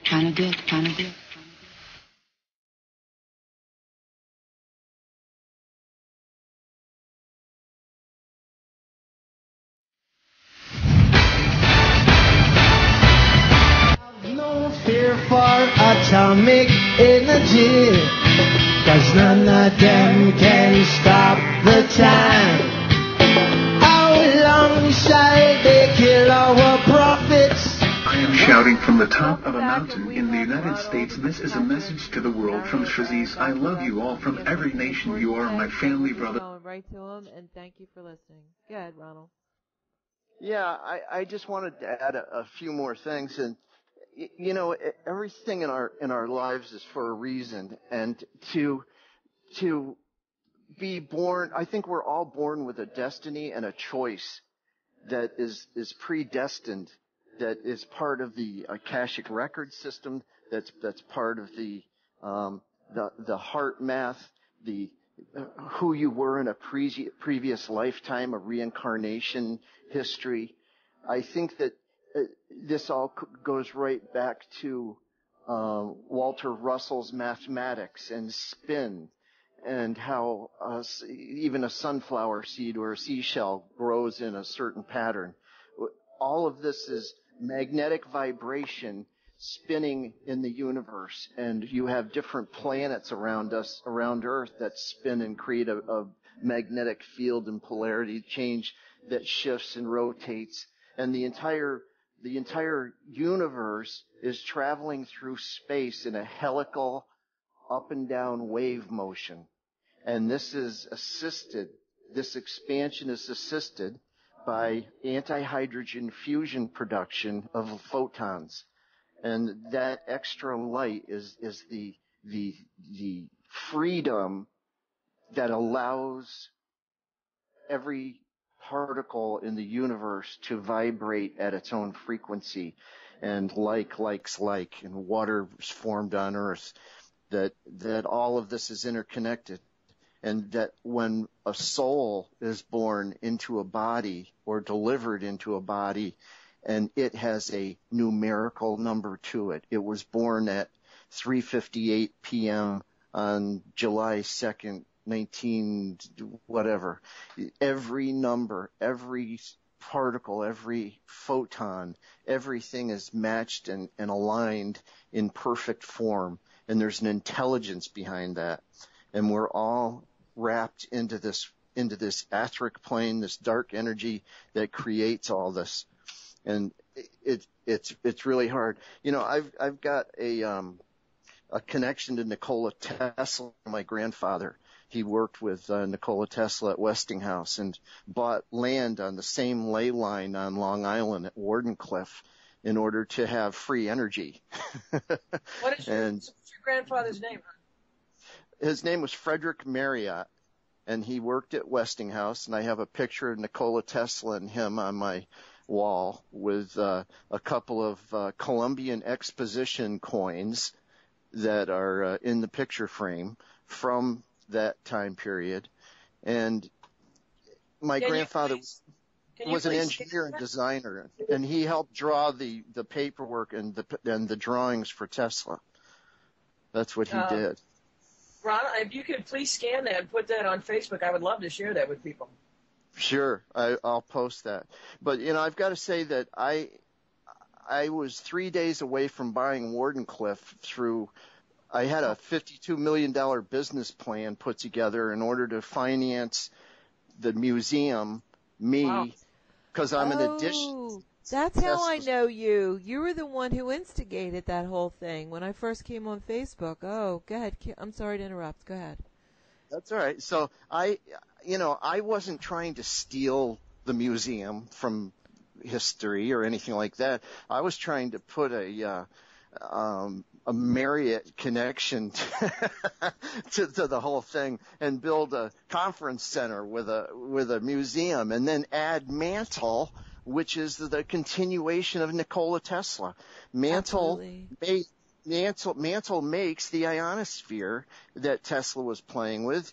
Mantle makes the ether that Tesla was playing with. It's quantum physics at the very beginning of time. It's from the Big Bang when hydrogen met lightning. It's the very beginning of our universe that created dark energy. And there's more light produced by Mantle at a constant velocity that allows for other particles and consciousness to exist. And this has been going on for billions of years. And the dimensional direction of the photon production, when I saw a Mantle, I could see it. It was like let's say you're looking at a 12-foot cell phone, but you can see the cell phone, and it travels through a tree, through some brush, and then it rotates towards you and lights up your home like a nuclear flashlight. You can see the object, but you can't see the light from it until it's directly facing at you. And that's dark energy. It's there. You can't see it until you are at a specific point and direction to the Mantle. Another thing is that this produces two kinds of light. It produces a constant velocity light, and it also pulses at the same time. And I imagine this is the trapped fusion and the transfer of energy through the carbon. And liquid oxygen is paramagnetic. If you pour it between two magnets, it'll make a bridge in between. That paramagnetic quality and the discharge of electrons through the carbon, through the liquid oxygen to the outer carbon band and back again is producing a beat similar to our heartbeats.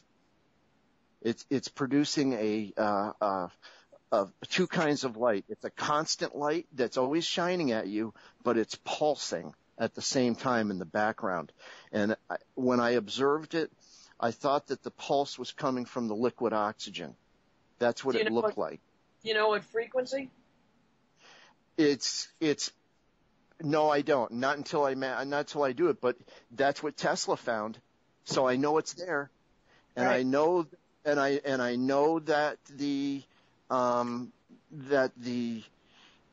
magnetic field that repels Mantle. Every time the 3 times I witnessed this, one was from a quarter mile away at an airport that got closed down in South Carolina when I was flying through, and I saw them with another pilot getting on a plane, and I looked at them and I smiled. My heart glowed.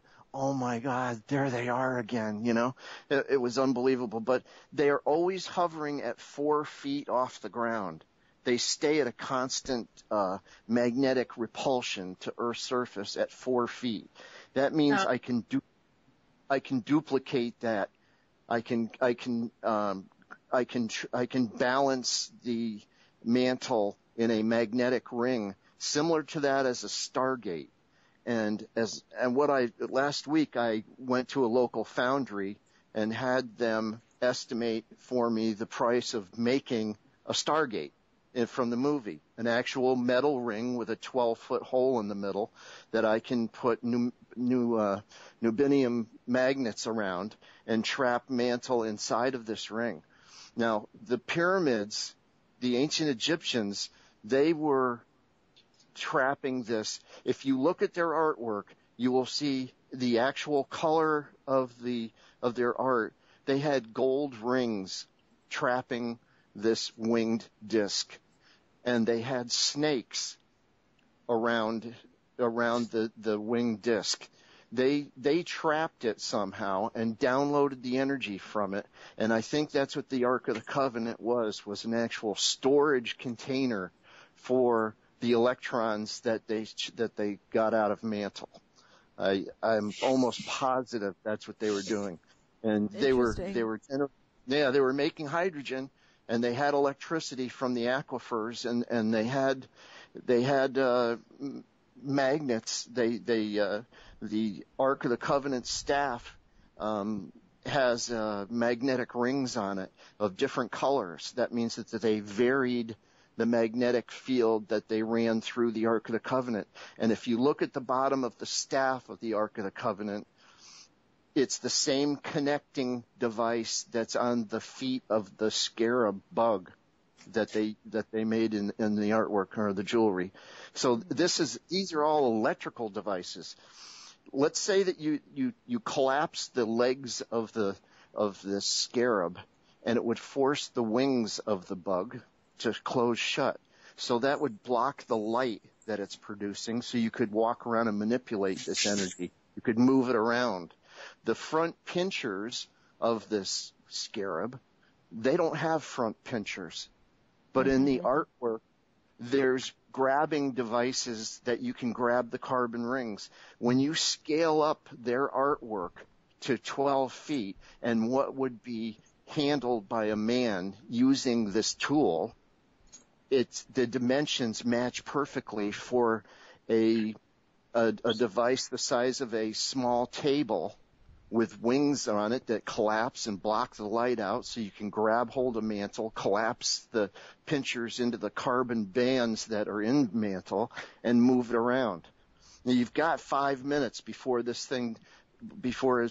mantle's frequency is matched to dark energy, and it disappears.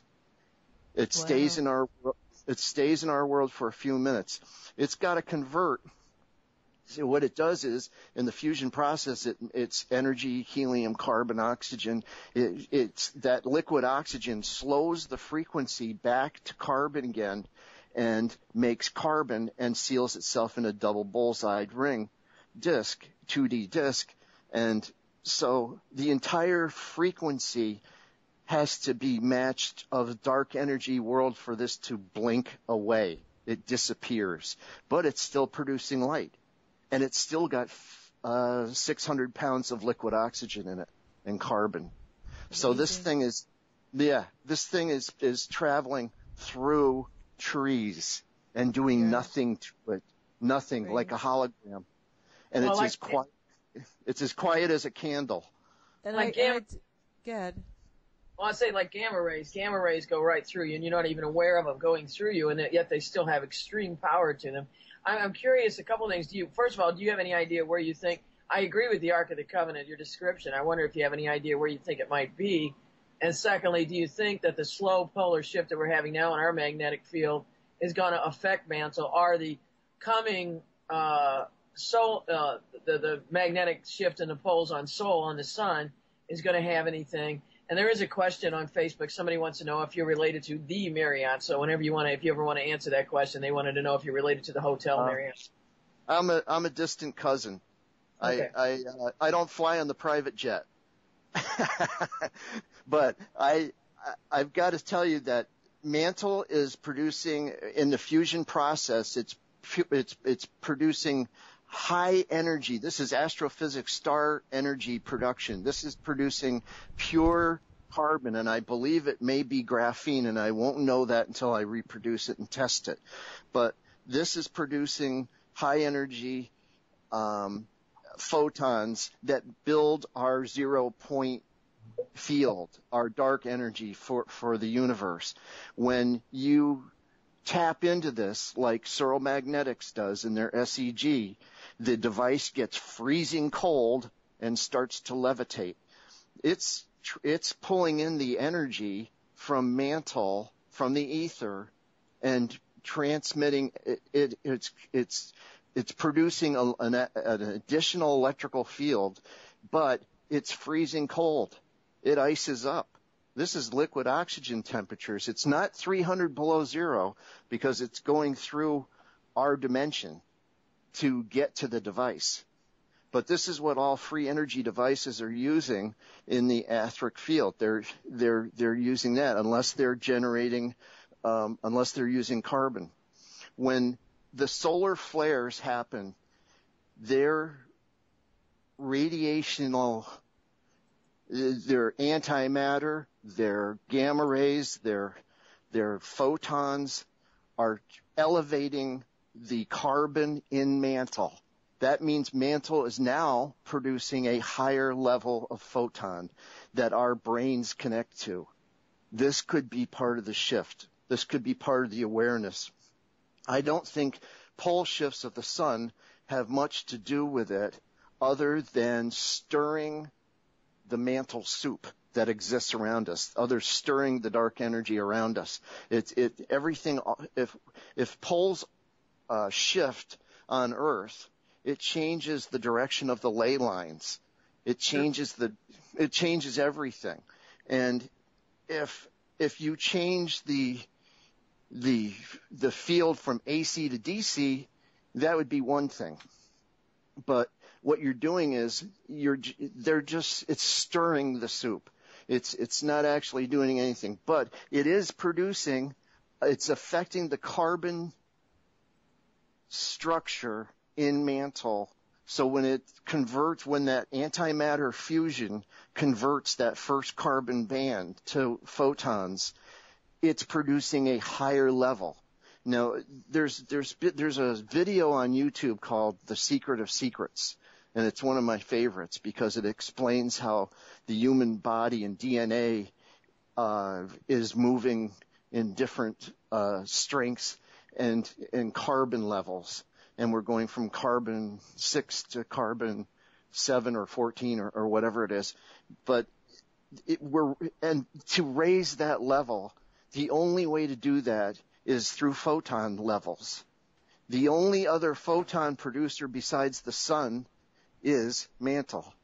So, when I hear of the solar flares or gamma ray bursts that are aimed at Earth or whatever, I know that it's affecting mantle and the carbon that's in it, and probably even the output of the fusion. But the fusion is contained. It's strapped into that carbon ring. So I really don't think it would do much to it because it's dark energy. It's living in a higher frequency than those things that are affecting it. Mantle produces gamma rays. It produces gamma ray bursts and thunderstorms. So it's higher energy than gamma. It's pure energy, and it is producing it's converting that carbon to light, which is dark energy. When you accelerate the frequency of anything, either you're going to create an earthquake machine like Tesla did in that building in New York City, or you're going to burn something by accelerating its frequency. But with mantle, it's already above all of these other energy levels. This is astrophysics and star fusion. This is antimatter fusion. I think it's the strongest energy in the universe. And that's what keeps and maintains the stability of the universe in photon production and expansion, is this light production. But when when you're already above the other energy levels, I don't see anything else that can be affected other than the carbon bands that hold it together. Because that's a standard. You could change the liquid oxygen, you could change the carbon, but you can't change the energy. It's already changed. It's already maxed out. It's already at the highest level of energy. I think that a star collapsing that makes a black hole makes a magnetic doorway between our two worlds, and it just allows photons to travel between it, and that's what the astrophysicists are seeing. I don't believe that, it's sucking in everything and you get destroyed. I believe you end up from one world to another. But in order to understand that, you'd have to have higher energy than mantle. That means higher energy than the negative side of the hydrogen atom, the antimatter.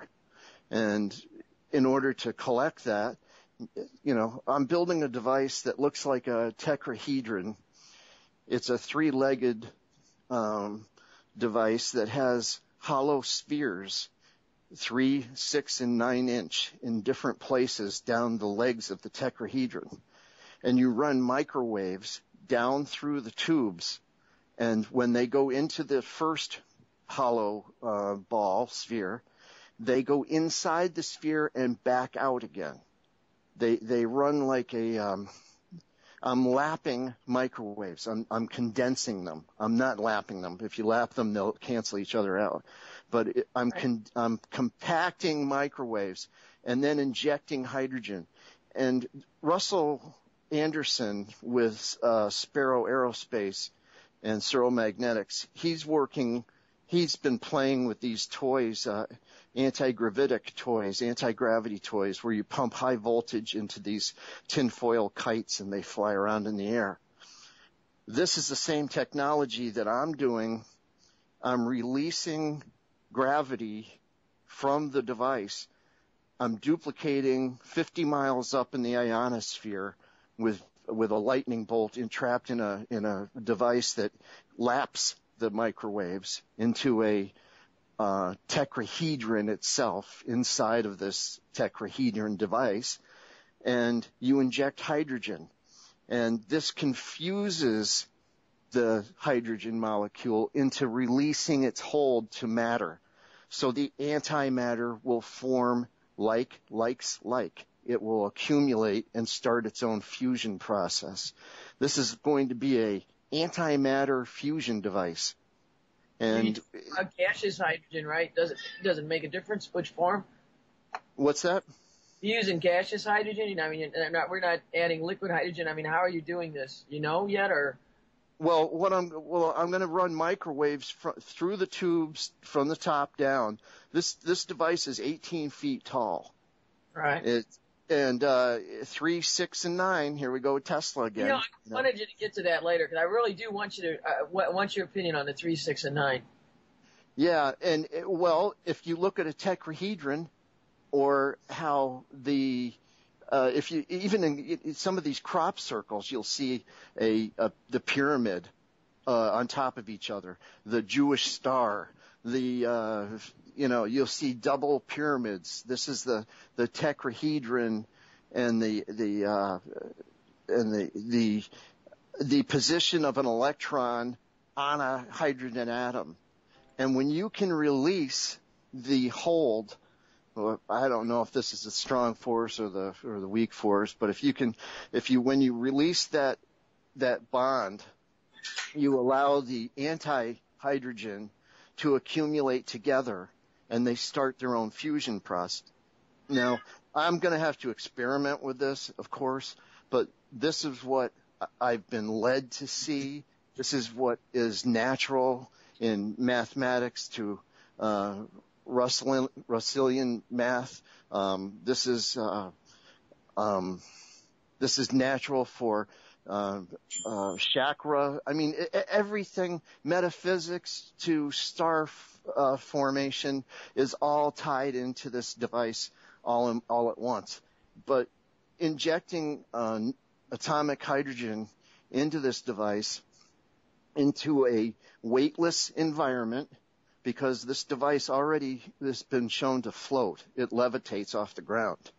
It's already been built, but it hasn't been built the right way. And that's what I'm doing. I'm reproducing it with some added touches that were shown to me. And what you're doing is you're, by by condensing microwaves, you are timing them to go into these hollow spheres and back down the tube to the next hollow sphere that is larger, and then to the next one that's larger, and then it accumulates in the center of this tetrahedron, like a tripod with a table in the middle of it, and that's where I'm going to inject the atomic hydrogen, and that will allow for the microwaves to develop their own weightless environment in the device and develop their own tetrahedron in a way. If you could see it, you'd probably see spinning pyramids, two of them together. That's what I imagine is going to happen. That's what I think is going to happen. When in the space shuttle experiments, when they take sand and they put it in a baggie full of water and they stir it up and then they let it sit, it develops a little galaxy. It makes its own little Milky Way galaxy inside of the baggie. This is in dark matter. It's in a weightless environment in dark matter. When I saw Mantle on the two occasions up close, you could see 3-inch bands of powder, red, yellow, and orange stripes inside of the 4-foot inner fusion sphere or 2D disk, and it was frozen, and it was flat as a piece of paper. There was no depth to it, but you could tell that it was compacted on top of each other. So this is a dimensional. It looks 2D because it's living in our world for 5 minutes until the frequencies rates to disappear. And look, you said the word living. I wanted to ask you something. Do you wonder, or have you ever conjectured whether there's any sentience or consciousness to this? No, there isn't. But I believe that we can go in it. I believe that we are neutral to it. And I don't think we can go in it we can't go and touch liquid oxygen, but if we have a device that attaches to Mantle and we sit in a device that is accumulating the frequency from it, that we will be able to travel with it to dark energy or dark matter world. That's what's shown in Mesopotamia, in the little man sitting in the winged disc. That's what's shown in ancient Egypt. That's what's shown in the Book of the Dead. I mean, this story isn't just about a thunderstorm making a shiny disc that I saw. This thing fell apart with liquid oxygen. It produces high energy photons and disappears, but it comes back again and produces a sprite. So this thing is coming and going. It's going from dark matter to dark energy, and the liquid oxygen is the throttle for the fusion event. Now, Ronald, do you think when we see sprites, that's what we're seeing? We're seeing a discharge of Mantle. That's what it is, exactly. That's what I saw when I was 8 years old in Saratoga, New York. I saw it on NASA film. They, even in Stanford University and University of Alaska's reports in their VLH groups, they theorize that it was ground to sky lightning. But you can see Mantle fall right into view. When you look at my videos, you'll see a separation between paramagnetic liquid oxygen being discharged below and an electron cloud above. And you'll see a round glowing disk in the middle. And this is a split-second event. Sprites happen they have to use low velocity film, low light film, and high speed, so that they can catch the flash. What they're trying to do is they're trying to catch a liquid oxygen explosion. When I talked to NASA about this and their atmospheric science departments, everyone was quiet. Everybody listened. They came up with a theory that there was dark lightning producing gamma rays, and it was invisible lightning. And I put that one to rest. This is mantle. This is a 12-foot dimensional dark energy producing disk that falls apart to produce a sprite above storms. And you can see it on the videos. They didn't know what it was. Now that's just the red sprites. I guess I'm just curious. You're talking about the sprites. I guess I'm wondering too, because they have the blue jets and the quarks, and I'm wondering, HAARP is trying to duplicate that. Do you think they're trying to get to the mantle as well using a HAARP? No. What HAARP does is it sends radio waves up, and if you take a cloud machine in a glass jar, a 3 tall glass tube, and you fill it full of fog, water molecules, and you turn on a radio signal inside of that tube or that container, the fog disappears. It accumulates at the top of the sphere. HAARP, when you send a radio signal up, it comes back down 1 million times stronger than it went up. Now, when you amplify that signal by 300 antennas that they use, and you amplify the frequency of the microwave the radio signal going up, you bow the ionosphere out, and energy rushes into that bowing effect. It's like squeezing a water balloon, and that energy collects in that bowed area, and when a storm goes underneath it, it picks up all that extra energy that HAARP machine made. The only problem is that when Earth was formed, it was a perfectly round, balanced magnetic field, and it had an ionosphere that was perfectly round and balanced, so that a certain amount of the sun's radiation would come through, a certain amount would be reflected, a certain amount of energy would be transmitted and recharged and rejuvenated by more mantles and more sprites, because sprites are making the ionosphere. It's made from the inside out, not from the outside in from the sun. And that's part of the guesswork that Stanford and University of Alaska and NASA guessed at when they built Tesla's device. Russia was the biggest abuser. Tesla gave it to Russia and the United States at the same time. Russia built it 20 years before the United States did. When they experiment with this, they're allowing that bow to thin out the ionosphere, which allows solar radiation to come in. And until it balances back again, you leave a thin spot wherever you have been playing with HAARP. This allows solar radiation to come in.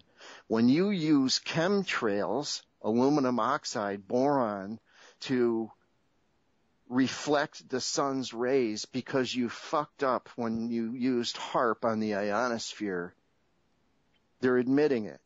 They're admitting that they screwed up global warming is because of them playing with the ionosphere, that protective balance that we had going. This goes right to the Native Americans and living, even the ancient Egyptians, they had a balanced life. And they were teaching HAARP math and knowledge, and they had beautiful farms, and they were using liquid oxygen as water supplies, and hydrogen and electricity and the whole bit. They were growing they had beautiful farms and gold and a beautiful life. That was ripped out from underneath them by other civilizations, societies attacking them. That genetic background from those people that did that are still the ones that are doing it again. You reincarnate back to this earth. This is part of the reincarnation cycle.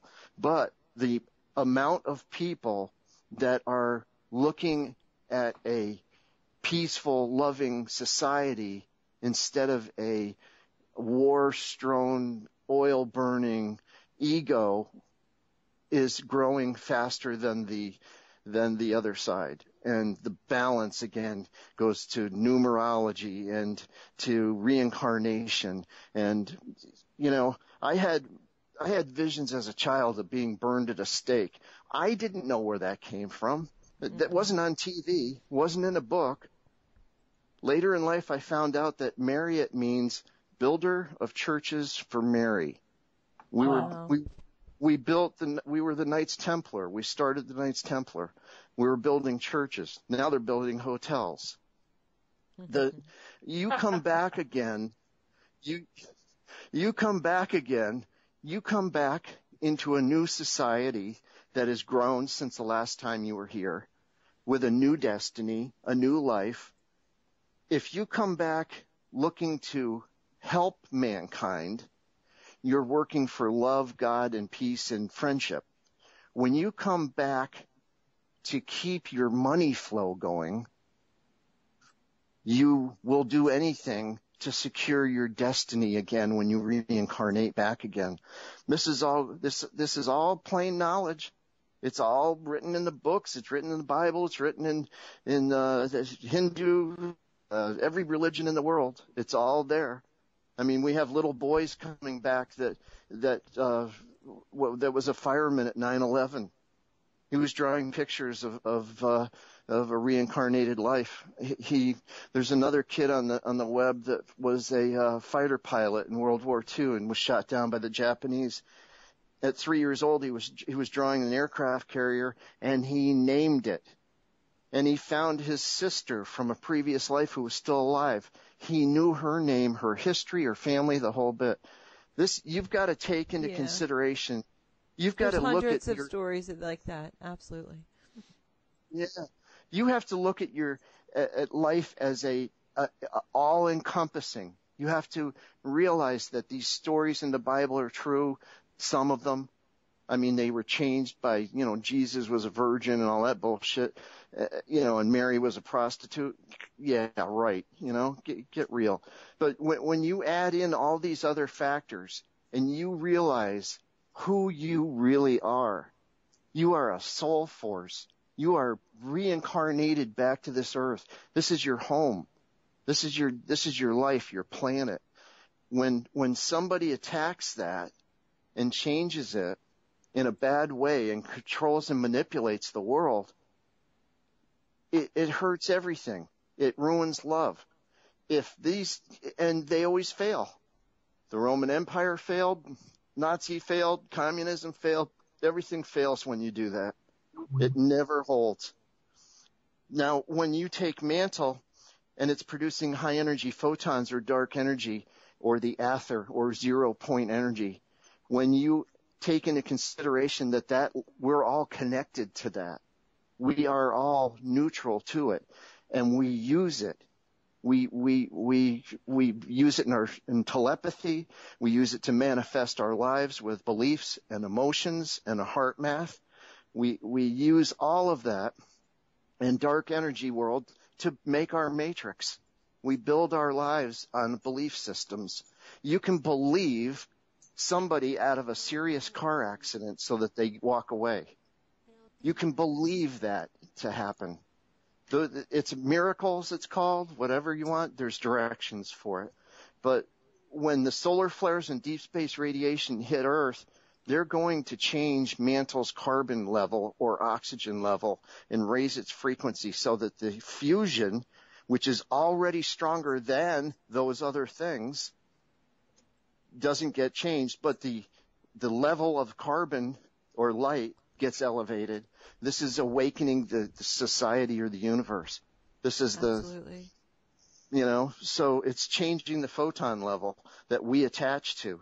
And that elevates the awareness of the brain and elevates the DNA in the body. So part of the shift is changing mantle. It's changing the photon level. Brilliant. Boy, I have that two was questions. a long rap. No, but I have two questions, if you don't mind, Ron. Yeah, go ahead. Are you aware of the fact, like when you were talking about the scarab, you're aware of the fact that the model of a lot of the buildings in Egypt are prototypes for computer processors. And I have an image of Teotihuacan. I'm not saying it right. I guess it's in somewhere in Mexico. Right. I put the link there, and it's exactly matches with a part of the processor of a computer processor. Exactly. So, yeah, and the other question was, you had talked about math when Fernando was talking to us, that the math is wrong. And I was really curious if you were aware of the gentleman who created that the disc with the hole in it. What is that called? Geez, I can't remember his name. I knew it back when you were talking. Now I forgot.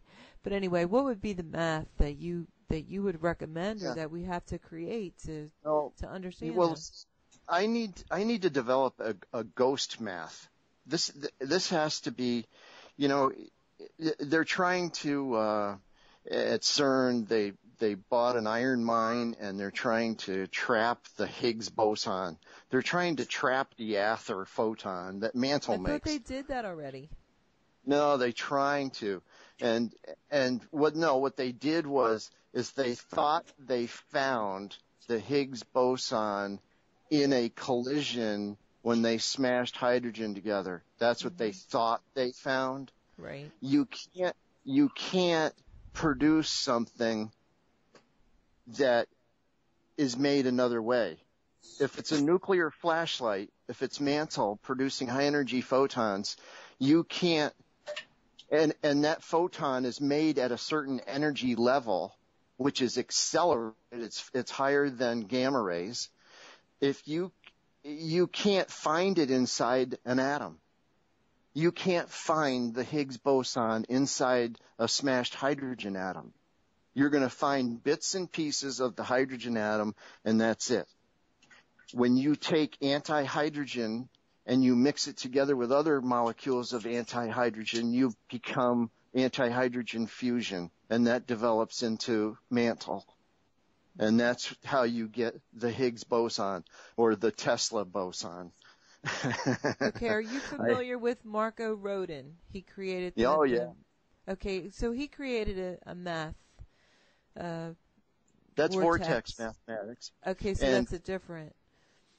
That's different because he's dealing with matter, and what he's doing is he's found the 0 point for the ether to travel through a device in order to generate excess energy. It's not mathematics for everything. The dark energy passes straight through us and doesn't harm us, but it affects us. You can use it. It energizes everything. It's the background photon for our matrix.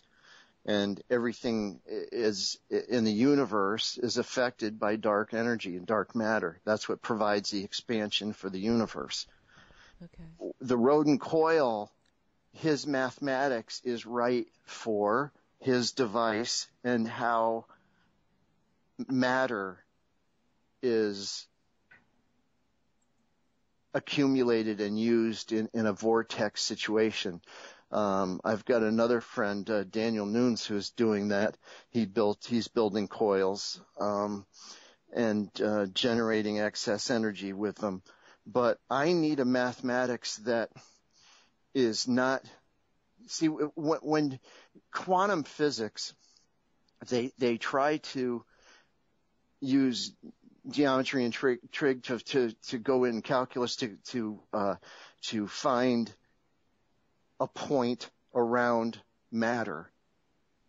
But when you have something that travels through matter, then you need a new math. You need a ghost math, I call it, because of the cartoon show I saw before I witnessed Mantle was Casper the Friendly Ghost.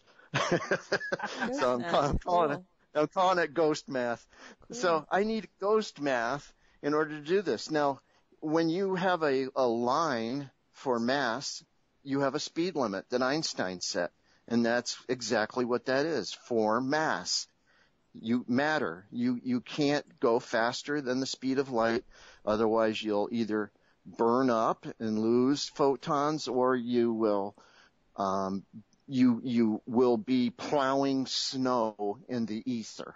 That's what I call it, because that's what you're doing. You're pushing a mass through the ether, and that can only go so fast. But when you elevate the frequency of, in this case, mantle with carbon and hydrogen, or liquid oxygen, it can accelerate its frequency above gamma ray to this antimatter fusion, and you can travel as light. And that's what the Book of the Dead is in ancient Egypt. That's what they're talking about. They're talking about traveling as light. They found massive amounts of monoatomic gold there. Right. They found, we're aware of that. huge rooms, and they were eating it. This elevated the body chemistry, their carbon and hydrogen, oxygen levels in their body, to travel as a higher light field. It might have even protected their cell structure so that it wouldn't be hurt when they went into this dark matter world. Well, because these guys were Star Trek. Yeah, there was different perspectives too on that your body, when you go through this process, your body actually creates the same monatomic effect that they were creating with the gold. In a small amount. Right. And that gold that they were transforming was highly addictive, and that it could be detrimental to the physical body if you wanted to use the physical body to move through. I took it for a long time and it wasn't addicted to it. I had a problem with my back in 1974, and the doctor I went to, the orthopedic surgeon, was a genius. This guy was a wizard. I mean, this guy was unbelievable, but he decided to give me 16 ounces of monoatomic gold IV in my arm. Wow.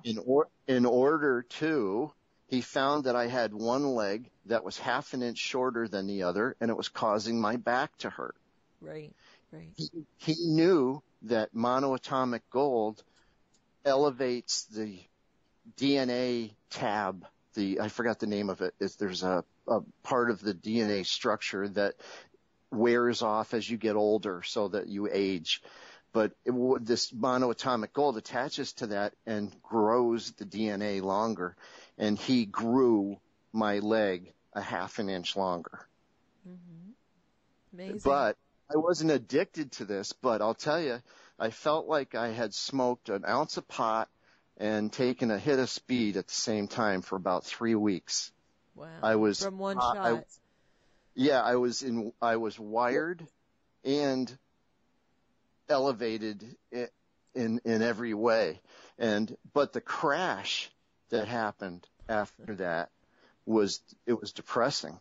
I mean, I was down for like 6 months after that. I was depressed. I couldn't manifest cookie deliveries. I couldn't, I used to have a competition with my brother and sister doing that. And, that's part of law of attraction and universal laws and manifesting your life. Maybe you could explain that a little bit, because you did touch on that a couple times now. Yeah. So.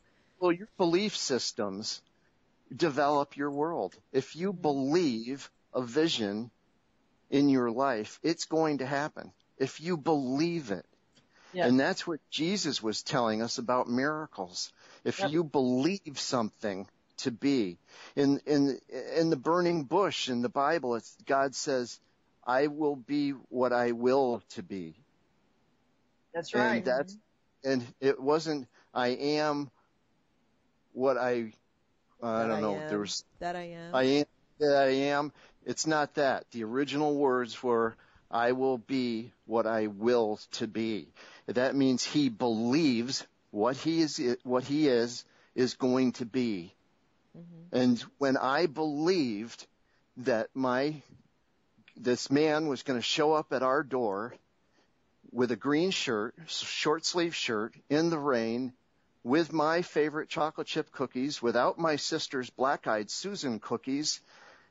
It showed up within 2 days. I won the bet with my brother and sister. We manifest our lives. There's directions for this. It's all universal laws and belief systems. And whatever you put a vibration towards, a vision in your mind's eye, you're telling the universe either you want that and you get it. And that's part of Einstein's, the way he researched things. He asked the universe for answers. That's what Tesla did. Tesla said he was talking to outer space. He was talking to the universe. He was talking to the same thing I do when I ask a question about mantle. What is this? How does that work? Either immediately or within a day or two, the answer comes floating in front of me, and I end up with another stage to investigate, another aspect of this to research, another trip to the lottery machine to get high off the excitement of discovery of the universe. That's how my life has been for the past 9 years now. And everything in my life has been for a reason. Being born awake and aware and watching cookie delivery show up at your house, having to see Casper the Friendly Ghost before you saw Mantle, showing you a plasma being traveling through matter, and then having the Jetsons cartoon show on right after you witness this magical lightning event in your backyard. Mm-hmm. Everything's for a reason. And 3 days later to have a school book report due on alpha, beta, and gamma rays in second grade. That was a little unusual, I guess, but that's what the universe was throwing at me at that time. And then to have ancient Egyptians, Pete Hotep show up in artwork that I fell in love with and glued to my school books as a book cover. And it turns out to be Mantle that he was showing and the Ark of the Covenant staff. Everything for a reason. My dad was a writer, producer, and director for NBC. I grew up in a TV station that Edison started at General Electric in Schenectady, New York. And to have that in my life and understanding radio waves and TV and all the electrical engineers that worked at the TV station were building their own telescopes. They were building 36-inch mirrors in their garages. I grew up with that. We were shooting photography of star photography in Saratoga, New York, back in the 60s, where there was no excess light to block out the night sky. So we had beautiful photography. And I've got to say something. There's a lot of people that have photography with these orbs floating in it.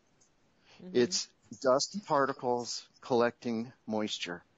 And unless they clean their lenses perfectly, and especially at night, because when we were shooting, I had a 35 millimeter camera and I had a clock on the telescope so it would follow the rotation of the Earth. Mm-hmm. Every night you would have these orbs show up on the when we went in the darkroom to develop the film. It was we'd have these orbs and we'd have to clean the lens and they'd go away. So a lot of this orb stuff, some of it, or most of it, is dirty lens on their camera. And it's from moisture. And if you notice, most of these orb pictures are at night. Well, there's and that's movie, what it is. There's actually a movie about orbs where they actually have them coalescing into a vortex. Oh, yeah. Sure. And so Stephen Gear. How is that something on the lens? Well, that's different. That's manifesting. That's manifesting itself. But 90% of these are dirty lenses on their camera. And I love these people dearly, but that's a little confused information that they're getting in their head. But there's a guy that these things attract to. He's in England. And he has beautiful pictures of these orbs that show up in his back porch at his home. I mean, he can make them come to him. So, I know the guy. He's not a nut. He's a smart guy. He's a nice guy. He's into manifesting life, but he's very powerful emotionally. and he can believe these things into reality. And you can't believe something that isn't true. You can manifest matter in your world. You can manifest cookie deliveries. You can manifest a new job, a new house, a new car. I've done it all my entire life. I've manifested it my entire life. Everything I want, I get excited and happy. I pick a vision in my head and I go for it, and all of a sudden doors open, people show up, things happen, boom, boom, boom. I end up with what I want. May not be the exact same thing, but it's perfect for me every time. It's just what I wanted. It's just what I needed. It's just what it made me move forward in my life, taught me a lesson, did other things, everything for a reason. But this is all manifestation, and our human heart magnetic field energy being transmitted through brain waves and the pineal gland, and we're a fabulous machine of energy. And we live in a matrix. We live in a dark matter world with other molecules, and we can manifest our experiences. This is the most dangerous information for the New World Order or in a school system, that some child can come along and manifest miracles. You're not allowed to do that. You need to have a whistle blow at 9:15 so you can go to your next classroom and read this book and sit there and be bored out of your mind when you want to be playing happy, learning about science or sports or whatever your destiny is in life is already in you and already known and already to manifest for you. And it's being hindered by other people's emotions, other people's ideas of what should be, other people's belief systems. You're in a matrix. You can't get emotional about that. If you do, you will end up manifesting that bad emotion about those things. You have to be a self-contained unit. You have to be a beautiful heart, soul, mind, pineal gland combination that you are, that reincarnates back to Earth, that lives in a dark matter world where you can have anything you want in this life. Anything, by seeing it, believing it, I will be what I will to be, and then going for it courageously, stepping forward out into the open like a knight in shining armor, like a goddess, walking out into the life and looking for the clues that come dancing into your life and following them. You can have anything you want. This war in Syria, they're trying to convince everybody and scare people. And 9/11 was a big scare tactic. Mm-hmm. The numerical counters for the world knew 15 minutes before 9/11 happened that there was a rise in consciousness. Mm-hmm. There was an elevated level in the ether before it happened. So the ether knew. The consciousness knew. Everybody knows. Your heart knows. When I was 12, I wasn't doing well in school at all. I was so bored. No one was teaching me heart math. Nobody was teaching me how to manifest cookie deliveries. Nobody was teaching me about mantles. Nobody was teaching me the truth. I was so bored, I was scared. I had to go through 10 more years of this. Oh my God, I was scared out of my mind. I was crazy. I didn't want to go to school. I wanted to go in nature and ask God questions and get answers in my life for my destiny. I didn't want to learn about something that couldn't do things that I didn't want to do, that I was going to throw away, that I was going to enter a college or a university and spend $100,000 and end up changing fields 12 times. Join a club. Yeah. Well, I didn't do that. I followed my heart. I did what I wanted, and I learned every aspect that I need now in order to build mantle. I built power plants for General Electric. I was a union carpenter. I built high rises, parking garages. I learned structural steel and matter. And how to design solar homes. I did that for a while. I taught scuba diving, and I've done everything that I wanted to do, is contributed towards me now going out and rebuilding society where I can put mantle at a farm and have farmers produce their own water firsthand and the electric field, like a power plant, around it to protect it from animals or bugs or whatever. Of course, we want bees in there, but, there's other ways to adjust frequency. And then to have to sell the energy to the public in order to support the farm and give food away. And this, I can design the entire thing, build it, design it, and do it myself. I didn't need to be taught by and spend $100,000 at a university to hang a shingle on my wall and answer dumb questions from people who are confused by the same school that taught those guys. Right. It's a lost society almost. They're trained to bells and whistles, to move when you're supposed to, understand what their books tell you, and they forgot the heart. They forgot love.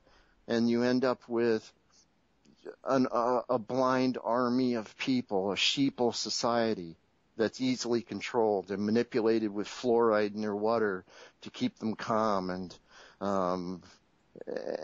pulling, false flag events around the world.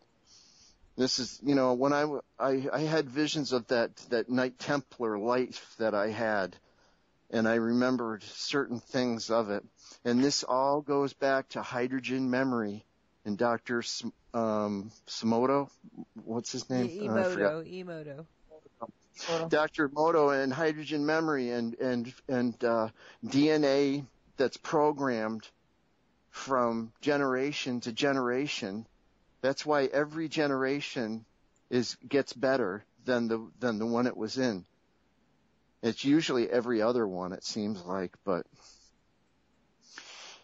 I'm going to bed. I'm tired. Yeah, well, you did a good job. I'm proud of you. This is only your third time. You're brilliant. I gotta get it out there, but I've got to get the drawings for this out, and I don't want anybody blowing themselves up with atomic hydrogen and microwaves, but this device, once you build it, be able to create weightless environments, and you can stir up and match anti-hydrogen molecules together, and it'll start its own fusion event and seal itself in. I mean, you're not building a nuclear bomb that escapes or a nuclear power plant that runs wild. You're not doing any of that. This is a self-contained thing that does it every single time on its own. Amazing. It's unbelievable. So I'm just the delivery guy. That's all. I didn't mix chemicals together and come up with a mantle. I just saw it. That's all. Yeah. Bring the cookies next time. Deliver the cookies. Yeah. I'm going to make up some really good hydrogen cookies, I'll tell you. I don't know. You know what's amazing, though, is to be able to – the first thing I thought of after I saw a mantle and I realized that, God, it dumped all that liquid on the ground, but it floated around like a helium balloon. That means I can make wheelchairs without wheels. For some reason, I think somebody in my family, neighbor or cousin or family member was in wheelchair, and I thought it was so sad because they got stuck in doorways. They had to be pushed.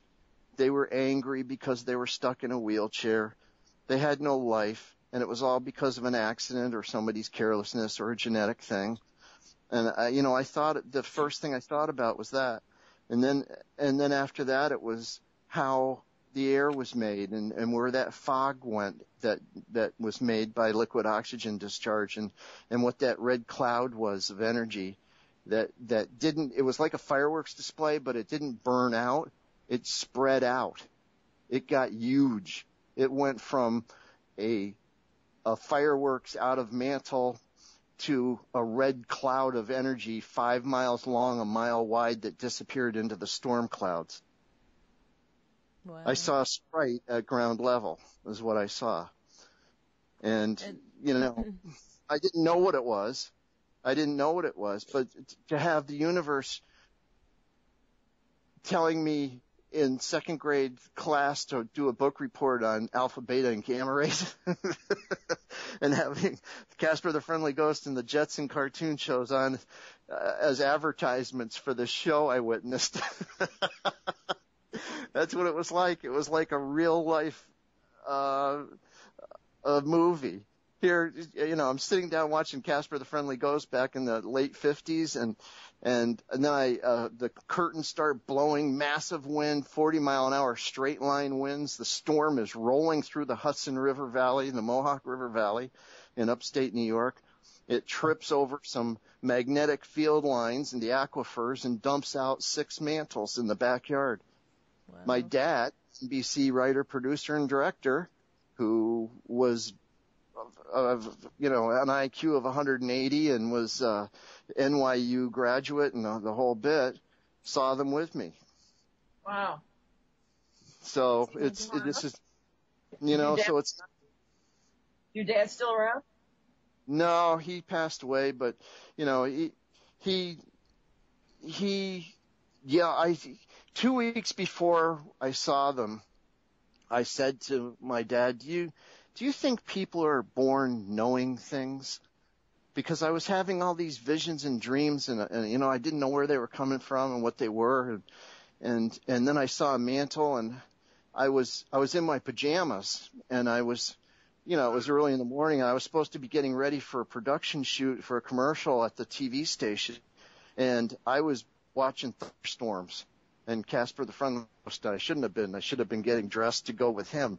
He came in the door right after Mantle fell apart in the back to see her floating across the hayfield in our backyard in upstate New York. And I said, that's what I know. He goes, you can't know what those are. You need laboratories and scientists. Get changed, get in the car, you're late, and he was conditioned, yeah. Yeah, that's what happened. But then the series of life events that happened to me, the book reports, the science projects, the finding the Egyptian Ptahhotep, and all of the Egyptian artwork, and then the stories from Egypt, and the soul travel and energy and space travel and the whole bit. It just one thing after another has fallen into my lap with this research, and now it's come to the point where I'm going to try to reproduce this, and I know how to create a weightless environment. I know what happens to microwaves on hydrogen from CERN, and they're playing with the alpha experiment there where they trapped it. They use microwaves to change the frequency. I know all of this. I know how to play with it. I just need a new math. I need to come up with a ghost math, I call it. And it's an ether mathematics. It's dark energy math where everything is attached, and this will explain the string theory. This will explain quantum physics. This will explain every aspect of the Compton scattering and its effect and how it works. Because what they're doing is they're playing in dark energy, and they didn't realize it. Even CERN now, they think their vacuum tubes are empty. They're not. They're full of dark energy, and they're trying to make it. You can't make it in dark energy by smashing a particle that doesn't have dark energy in it unless you combine the anti-hydrogen together to make anti-hydrogen fusion that makes its own disk mantle, and then it produces photons or dark energy. That's the only way they're going to do it. And I don't care billions of dollars they spend. They're never going to do it. Well, a lot of people think what they're doing is they're just trying to accelerate their knowledge on time travel, that it really has nothing to do with whatever they're telling us. It's completely different. It has nothing to do with it. They are not doing anything like that. They can't do it until they raise the level, the frequency of matter to antimatter fusion levels. Then they can travel as light in light. That's what the real warp drive is when you are light and you are traveling faster than light because you are the same photon level as dark energy. You are mantle's energy level. And you can control that energy level by throttling the fusion with temperature, just like a nuclear reactor, only this is with liquid oxygen and antimatter fusion. Okay, so another question. You had mentioned Dan Winter. Yep. Because you were talking about heart math. Are you aware of Vincent Bridges, a person that he works with? I've heard the name. I'm just hearing about these people. They're into my life, and they're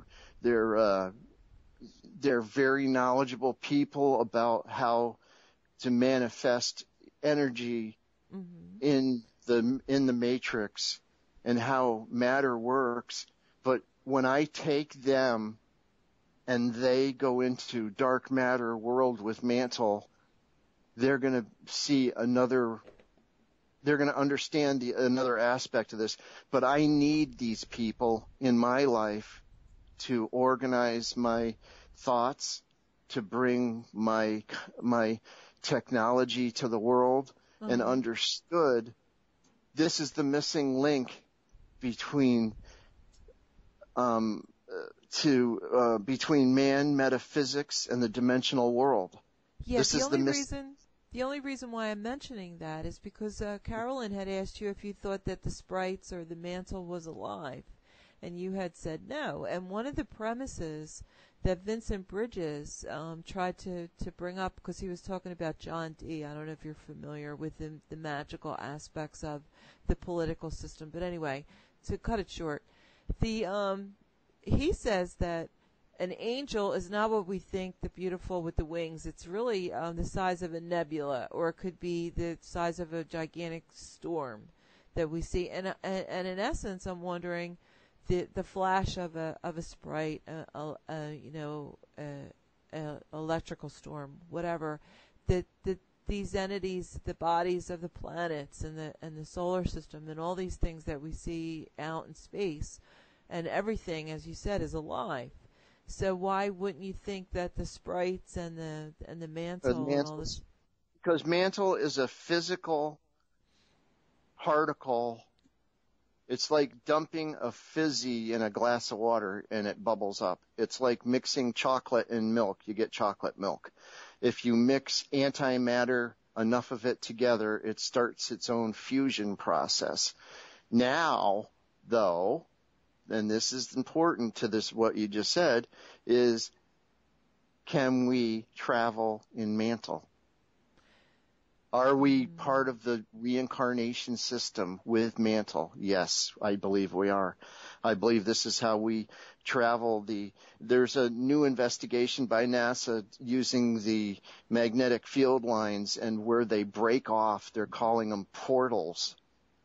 And there's videos from NASA. If you look up portals on NASA, there's a guy that's actually trying to measure the portal discharge point. And and I believe that these mantles are following the magnetic field lines from Earth from the aquifers and recycling us from back and forth to source. I really believe that. There's a lot of information.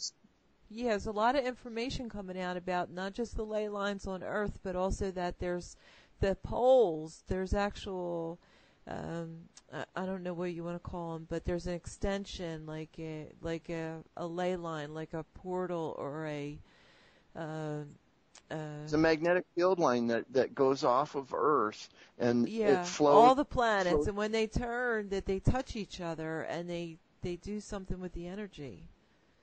I don't know about that. I really don't. I just know that the magnetic field from the moon affects the oceans, you know. I know that Jupiter, Mars, and Venus are in a certain alignment balanced around Earth in order to create magnetic fields and spin that we live in this galaxy that we're in, the Milky Way. So, they have an effect on all of that, but I don't know if they are making portals like the magnetic field lines that break off from Earth. I believe that those are the highways we travel in for dark matter. That's what I believe. It would be in line with like when the alignments of the planets and the stars and the galaxies, when they all line up, that there's a connection that's not just part of the ether, but it's some kind of dynamics of the mechanics of the structure of the universe or of our solar system. I don't think the galaxies line up, but the planets in the galaxies do, because we're traveling everything, all the galaxies are traveling in helical waves. That means like a roller coaster, up and down, but they're also moving around in a circle. Mm-hmm. So it's moving in a wave in a circle. And when it does that, nothing can line up perfectly flat or straight or in a straight line. It can balance itself with other galaxies so that we're all flowing through the same wave, the same spin, the same Russellian math, the same seashells and the same sunflower seed design. We're all magnetically spun, and our numerology from our birth date and our delivery to Earth and everything is perfectly mathematically calculated. There's an intelligence to this, and right. And but mantle itself is a combination of molecules that start a fusion event, just like nuclear reactors do, only this is antimatter fusion, and it's such high energy that it turns into star fusion. I mean, it's that level of energy, and it creates its own carbon bands, its own liquid oxygen, its own carbon, seals itself in, converts the first carbon ring or graphene to high energy photons. This is all the same anywhere in the universe. That's why I know that it's dark matter producing dark energy. I know it is. And to see a nuclear flashlight floating in your backyard that only shows you its light when it's facing you directly. You can't see the light. You can see it. You can see mantle, but you can't see the light from it until it's rotated directly face onto you. And it's 2D. This thing is flat as a piece of paper. Well, was it looking? Would you say it was looking at you, or you were looking at it? No, I was just looking at it. I mean, it followed the magnetic field line in my backyard. Oh, okay. That's what it was doing. It fell out of the storm. It landed near a magnetic field line that's right in my backyard, which is kind of a marshy area, and that's where the aquifer underneath the ground percolates water up. And that's why a marsh is there. That's what marshes are. Mm-hmm. And if you have a hilltop near a marsh, that is the access point for ground to sky lightning. We have a lot of it in our front yard, because I live on a hill, and at the bottom of the hill is the aquifer. At the top of the hill is a discharge point. Mm-hmm. During massive thunderstorms, dark energy discharges. We gamma ray producing storms. There's a lot of heat lightning and discharge from that. That is a lot of ground to sky lightning, but that doesn't produce a sprite. And that's what NASA guessed at. And they even say it in their paperwork. We theorize that it's ground to sky lightning. They have mantles right in front of them. They're right on the video. Mm-hmm. And I've shown it to them. I've already, when they started producing these videos saying, "Oh, there's invisible lightning that's producing gamma rays," that's when I called them up. And I got the head of astrophysics for Florida State, I think it is. Mm-hmm. I forgot his name right off my tongue right now, but he's a nice guy. And they found the positrons in the ionosphere, and they were on on the Google Access YouTube live talk, and you could ask them questions on the web, and that's how I introduced myself to them first. And then I called them up and I said, listen, you've got liquid oxygen discharges from mantle producing gamma rays. What? What did you say? And I explained it to them. And I had 5 physicists on the phone at the same time. 3 of them from NASA and 2 of them from the University of Florida or Florida State. And how many of them actually listened or agreed with you? They all shut their mouths. Right. Nobody said a thing. Nobody said a word. They just listened. And I told them what I saw, what it did, what happened, and what's on their film. And I heard nothing. And then at the end, they said, well, one guy said, well, there's a lot of phenomenons we don't know about. Yeah. I said, yeah, there is. Yeah, there is. But this one I do know about. And I do know what it is. And God doesn't make stupid children. And I was manifesting cookie deliveries. No, I didn't tell him that. But, I would have. Well, those assholes wouldn't believe you. Well, it was a coincidence. It was a phenomena of lightning. It was ground to sky. Oh, no, it was invisible light. Yeah, but it happens all the time. How can it be a phenomenon? It's happening all the time. And why are there directions for it all over the web, Manifesting miracles. It's all belief system. Here's the question. When you said it was like a nuclear light flashlight, was it a blinding light? How were you able to look at it? That was the question. I looked straight at it. It was a perfectly white light. It was like the headlights of a very expensive car. Have you ever seen a really expensive car headlight that's coming at you? That's that blinding light. It's white light, but you can look at it. And those like a halogen light? Like a halogen light? Yeah, they're higher than halogen. There's a different metal in that produces a different light. It's above halogen. But anyway, that's what it was like. But remember, when it was perpendicular to me, when it was sideways to me, I could see it. But I couldn't see its light. It didn't light up the grass in front of me. Right. It didn't shine like a flashlight. And it went through the oak tree, 6-foot oak tree, went right straight through it like a hologram, like your finger through a candle or whatever. It just went right straight through it. And then went through the brush, hovered at 4 feet off the ground, went 300 feet into my backyard, rotated towards me because it was following the ley line. That's the way the marsh, the aquifer curves in the backyard. It was following that crack in the Earth's surface. It rotated towards the house and lit up everything. Wow. I yelled to my roommate, look out the back door. And they said, what did you do to make that light in the backyard? And it disappeared.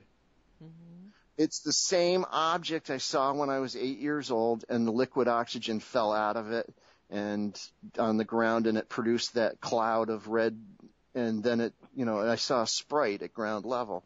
So maybe, do you have a website or a link that we could get a more clearer view of ley lines in all areas, like on a state level instead of just on a global level? Yeah, you can. There's satellite studies you can look up on geophysical websites that have done satellite studies to find aquifers and underground water sources. The satellites use different radio waves to map out the Earth's surface, and they can tell what's under the Earth or where aquifers are, or oil sometimes with HAARP. They use it for that. And they can tell by the radio signal that's pumped back at them that this is oil, this is gold, this is water, this is clay, this is shale oil, this is that, But this is the answer to fracking. This is the answer to moving society into a Native American type of environment again, where you're farmers and you're living with Gia, you're living with Mother Earth, and you're growing and planting your own food and giving it away, and it's going to alter society and mankind in so many ways.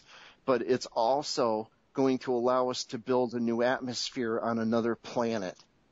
Wonderful. That means we can move off planet. We don't have to have wars and chemtrails to manipulate population growth, and we don't need any of these problems, and vaccines that screw with reproduction and minds and everything else. We don't need any of that.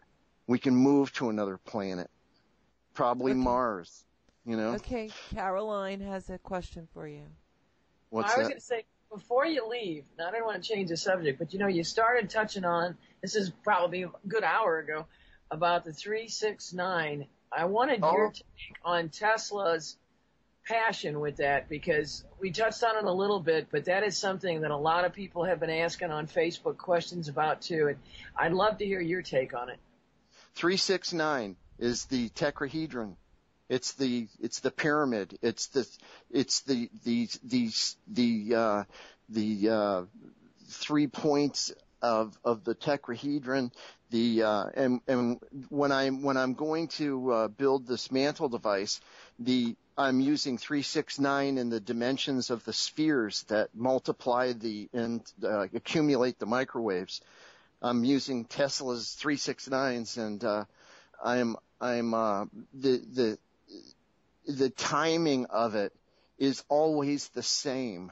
It goes to Brazilian math, Walter Russell math, and 369 and sunflower seeds and seashells and everything in life is spinning in helical form, in helical wave form at that 3, 6, and 9 spin.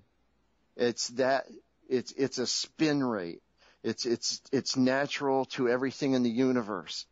And that's what Tesla found. And, 3 napkins, his door was number 3 or something, everything in his life was 3, 6, or 11, or 3, 6, or 9. So I'm going to be using the same 3, 6, and 9 when I build this device to compact microwaves. I'm going to place them at 3 foot, 6 foot, and 9 foot. And I'm going to be 18 feet tall, and it's going to have 3-inch spheres in the beginning at 3 feet. At 6 feet, you're going to have another 6-inch sphere, hollow sphere, and then another 9-inch sphere at the bottom corner of the tetrahedron. And then it goes back up at 106 degrees, which is if you look at where the electron is on a hydrogen atom, it's at 106 degrees. And there's Tesla's math again. And the tetrahedron will come back up from its tripod bottom to the center at 106 degrees. This will allow the microwaves to spin in their tetrahedron in this weightless environment. This will be the 369 also in this. It's designed in 369, but go ahead. No, I was going to say, he said that was the key. When you understand the significance of 3, 6, and 9, you'll have the key to the universe. Exactly. It's the tetrahedron. It's how everything spins and balances. The magnetic fields around Earth are running in that same tetrahedron 3 and 6 and 9. It's if you take. I think it's something the ancients knew as well. They did. That's where the pyramids were designed. I think the ancients understood that with the pyramids. I think the Sumerians understood that. I think all the great civilizations that did continue for any length of time had started to touch onto that reality. Yep, they were using it. And they also used mantle. They knew about antihydrogen fusion. They knew it made dark matter and dark energy. That's how they manipulated these huge 120-ton stone slabs that built these Peru and Mexico and the pyramids and Ptah Hotep in ancient Egypt with building the step pyramid and teaching mathematics. He was teaching it's interesting that the computer mathematics we use today is the same that they used in ancient Egypt. It's exactly the same. You don't have to memorize any mathematics at all. You don't have to memorize timetables and everything else. It's simple. 1 plus 1 is 2, plus 2 is 4, plus 6. It multiplies itself. And you can do any mathematical formula with that. And I'm thinking of incorporating that into this ghost math that I need, but this is for matter and solid mass. I'm working with light fields and how quantum physics works. This is what makes quantum physics work. But they can't go any further than their nose because they don't understand how dark matter or dark energy is made. They don't understand that there's another dimension, that they know there's dimensions. They know there's energy levels. They know the mathematics says it. But there's another break off where there's dark energy creating dark matter creating dark energy. And that's the other 96% of the universe. And they'll never finish string theory without this. They will never do it. I'm not bragging or anything. I'm just saying until they're aware of how the Tesla boson, I hate that Higgs boson name, until they understand how this works, they'll never be able to finish their math. Well, too many physicists grew up believing that Einstein was right, and that they deliberately promote Einstein like they did Edison to distract people from the truth and the reality. Yeah, exactly. He put the speed limit on everything, and everybody believed it. But we'll look at the Philadelphia experiment. That kind of ruined the speed of light talk because Tesla had things floating and going almost invisible. So, I think what the bankers did back in the 40s and the 30s was they stole Tesla's work from him by screwing with his patent office papers, giving it to German scientists, and then the Germans and the Nazis went ahead with Tesla's work. And then you add in Einstein and these other guys, the geniuses from that time period that developed our nuclear age. If they had taken the time to look at, they knew there was antimatter in the 1930s. They knew it existed. They knew what it was. They thought it annihilated, and it doesn't annihilate. Nothing annihilates. Nothing just goes away unless you're dark energy or dark matter. And I believe that's what builds the other half of the universe or the other 96% of it. We are, it's said in the ancient Sumerian text with Zechariah Stitchin that we are made to mine the earth for them, for the gods. And the gods had sex with us, and they left us here or whatever. And there was a big flood, and all the stories that go along with it, and that we were created in this dimension to be stuck in a matter world when the rest of the universe were gods. They were living in an antimatter world. They were living in the other 96% of the universe. And that's what black holes leak through. That proves that there's a doorway, a magnetic doorway that leaks photons from our world to their world and their world to our world. And this is why mantle produces this photon energy that goes through everything. that is accumulated anywhere in the universe that there's lightning and hydrogen. So do you think it was a dark matter portal that if you go to the Anunnaki and you're talking about the Sumerians that were in, remember the one story, I'm going to get the names wrong, but when the king had them say that they had them go into this device that had been set up, and they talk about how they had brought 3 Jewish wise men in, and they had to put on their special suits, and they went in, and then a 4th one came back out. That what was in there, because they said that when people went in there, they were coming out, basically they were getting disappearing or they're being destroyed, but almost like the Ark of the Covenant. But it was like they went in there, the 3 of them, and then a 4th one came through. Do you think that was a dark matter portal that they were using then? Yep, absolutely. When you look at the rock formations in Pinacucu or whatever it is in in Peru, or some of these other, whatever their name is. Anyway, when you look at these places, they're built on ley lines, magnetic field lines, and my cell phone might die soon. So if it does, I'm gonna just fall out of your life. But anyway, they have just for today. Yeah, no. So anyway, they've got these beautiful holes cut in the rock. Yes. And designed with and it doesn't go anywhere. It's just a hole in the rock.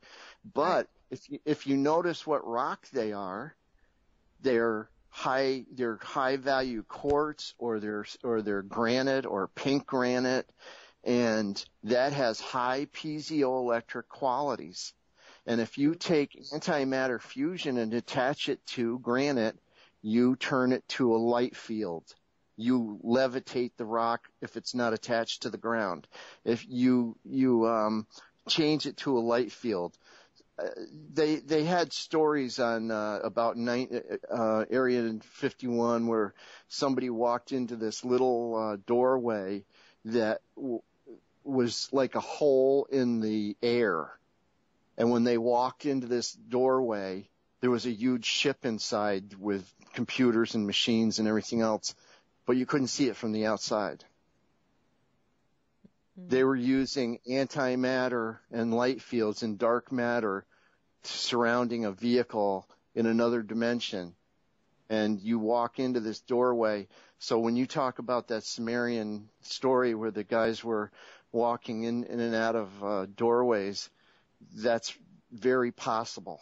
It's very, very possible.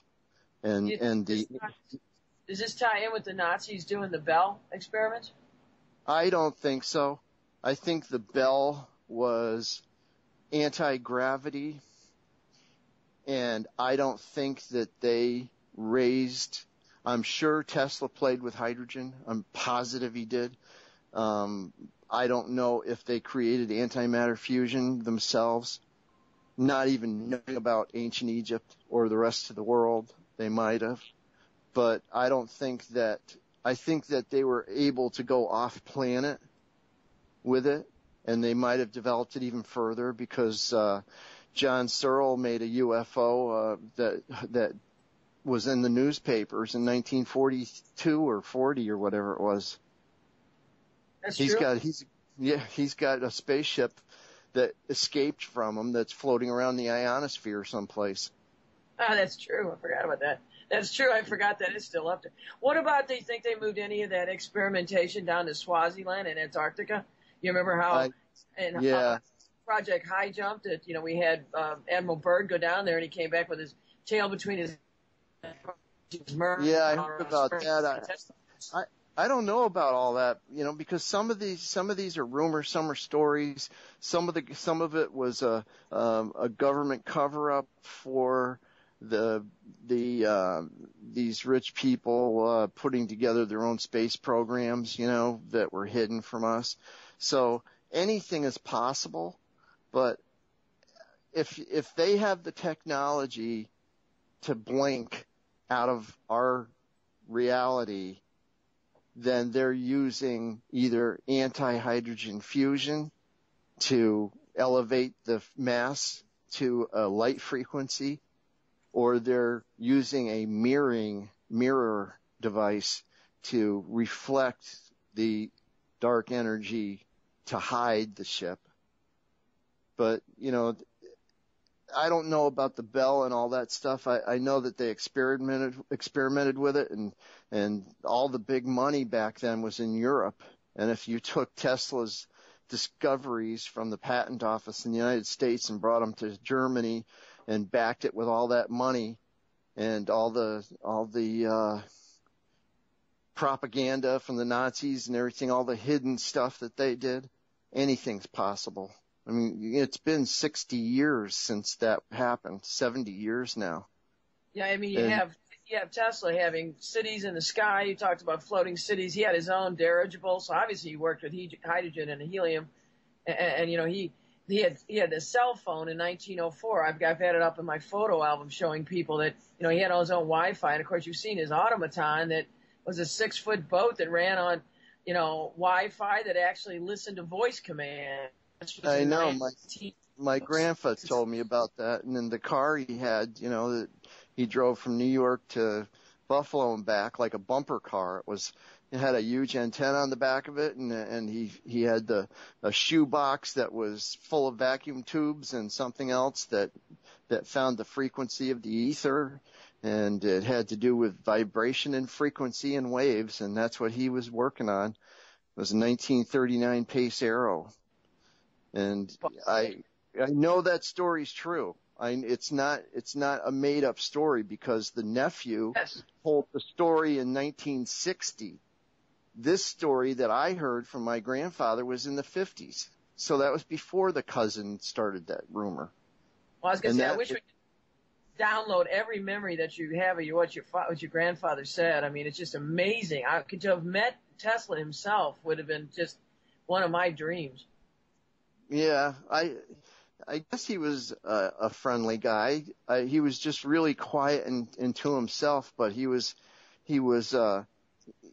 shy in a way, but he was full of love. He was a very, very caring person. He really cared for everyone on Earth.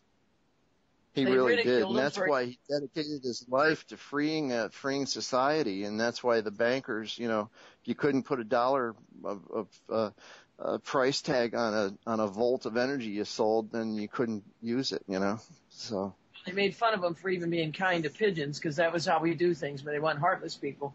Did he ever mention to your grandfather about because I know his father, the minister, had actually taken him to see part of the Vatican Library. Did he ever? What I heard. No, I never heard about that. I just know that he copied the pyramids technology. So that means he was playing with hydrogen.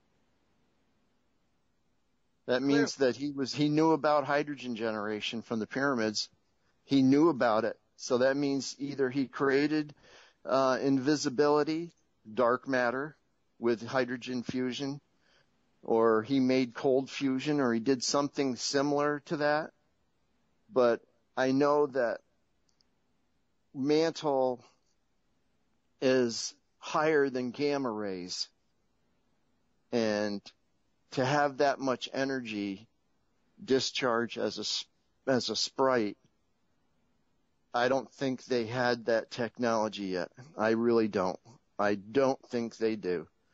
I think they have other methods of accomplishing the same techniques and styles, but I don't think they actually have antimatter fusion. I don't believe they do anyway. I don't know. Anything's possible in this world, but God gave me this destiny, and I'm the sales guy, so I'm just following the clues, doing my dedication, doing my book work, researching my memories and every aspect, every clue that comes to me in my life. And God gave me the heart and mind to manifest my life and the awareness to do it and the universal laws to back it up. I'm just following the clues and doing my thing, Well, you're a true man of courage and truth. I'm curious, how do you see the connection, especially when you talk about the pyramids and the tetrahedrals, with they've seen on the moon and the Mars, do you actually believe that some of these ancients, was it actually a solar system wide energy grid that we had with a civilization that was solar system, or have you ever seen or thought or imaged any of that? No, what I think happened is that Mars had an atmosphere on it, and that's proven. And I think somebody collapsed it. I think that the Great Flood on Earth was a collapse of our atmosphere. I think that somebody or something collapsed our atmosphere in order to rain. Let me for just say 40 this. days and 50 nights and flood, 98 ocean level. That's an entire atmosphere. We don't know about 40 days and 40 nights, but the asteroid belt between Mars and Saturn, is it? That was a planet that was water, a water planet, and that the water that we have on Earth is absolutely not of this Earth. It comes from that planet that was collapsed, and some people it's made from mantles dumping liquid oxygen from the storms. So you just think it comes from within our own atmosphere? Oh, I know it does. I think water is almost everywhere. When you take 55 gallons of liquid oxygen and dump it through the formation clouds of Earth, the liquid oxygen freezes the particles, drops them to Earth. They turn to oil because the Earth's surface was hot. The liquid oxygen converts to air and water. That's a known fact with an electrical charge, and that's antimatter fusion. Fermilab backs up the gamma ray bursts. Pamela satellite backs up the antimatter. This is a liquid oxygen sphere that falls apart that made our atmosphere, ionosphere, and dark matter and dark energy for the universe. Well, and water is everywhere. It's like life and energy in the universe because, it's on most comets. It's always been on the moon. It's always been on Mars. I knew that when I used to work at McDonnell Douglas, that for whatever reason they were lying to us that the moon was a sterile body and that the Mars was a sterile body. It's always been a lie. And Titan has water. It's not just hydrogen lakes. Right. It's something that life requires. It just seems like it's one of those necessities that's out there. And water itself has so much energy and vibrancy to it that it is not just this simple thing that we're taught. It's much more than that. Much more than that. Hydrogen and water is so much more. But if you understand the physics in liquid oxygen and its paramagnetic qualities, and you understand star fusion, and you understand what happens to these chemicals when you drop it through an atmosphere and what happens to it, and how static electricity is made from dust particles and volcanic ash dust from volcanoes makes lightning, and you have hydrogen. I believe that they might be a few mantles made in that situation too, but they've had. I know for a fact that when you drop massive amounts of liquid oxygen, you get air and water. And the electrical charge, the paramagnetic qualities of liquid oxygen, that extra electron builds the atmosphere or the ionosphere. Electrophoresis, right? You're right. Yeah, there's an actual process that goes through. So I know the atmosphere was built like this. I know it was. I know water on Earth. The formation clouds were so dusty and so dirty. The lightning storms that happened around Earth were magnificent, constant. It was a massive sight. I have artwork from around the world, from caveman, ancient societies, Native American, caveman, Alaska, South America, Africa. They're drawing these double ring spheres. And if you've never seen a flashlight before, how do you draw a picture of light coming from a double ring sphere? So I've got all of these drawings in a collection that I stole from Thunderbolts of the Gods, that movie that those physicists out in California put together. And they said that it was because the planets were so close together that it made these balls that they drew. And I called up David, I forgot his name, from Thunderbolts of the Gods, and gave him the same rap that that I gave NASA about their black or dark lightning and invisible lightning, and they just said the same thing. They just kind of listened and, well, there's other phenomena, but when you have it on film and the evidence and the science all matches up, there's no more argument. It's just a matter of reproducing it now for the world. And you've written scientific papers that you have posted, or you have peer-reviewed? That's what I'm doing right now. But the paper is so large. It's very, very big. It encompasses from the Big Bang to the future and photon production. It's a very big paper. And I'm by myself right now, but I just happen to tag up with 3 other people that want to help me. One is a physicist from China that is a PhD, and he moved here to help me. He's a doctor. He's living in Jersey right now. His wife owns an electronics company, and he's going to help me write the paper. I've got a few other people. I need high-tech guys who understand the physics of this, and then we can go after the entire paper as a full theory of everything, not just a paper on antimatter fusion, and sprite production, but how it works in dark energy and quantum physics and the string theory and everything. It encompasses so much. It's so big. It's a very large paper. It's the missing puzzle piece to man metaphysics and the dimensional world. Perfect. So you have to fill in all those questions. You have to answer all of those things. Amazing. So it's a magnificent piece of work, and it's going to be done very soon because everybody's asking me for it. If you want any other free labor, you got to volunteer here. All right, you're hired. I'm serious. We'll take both of us. We'll both help.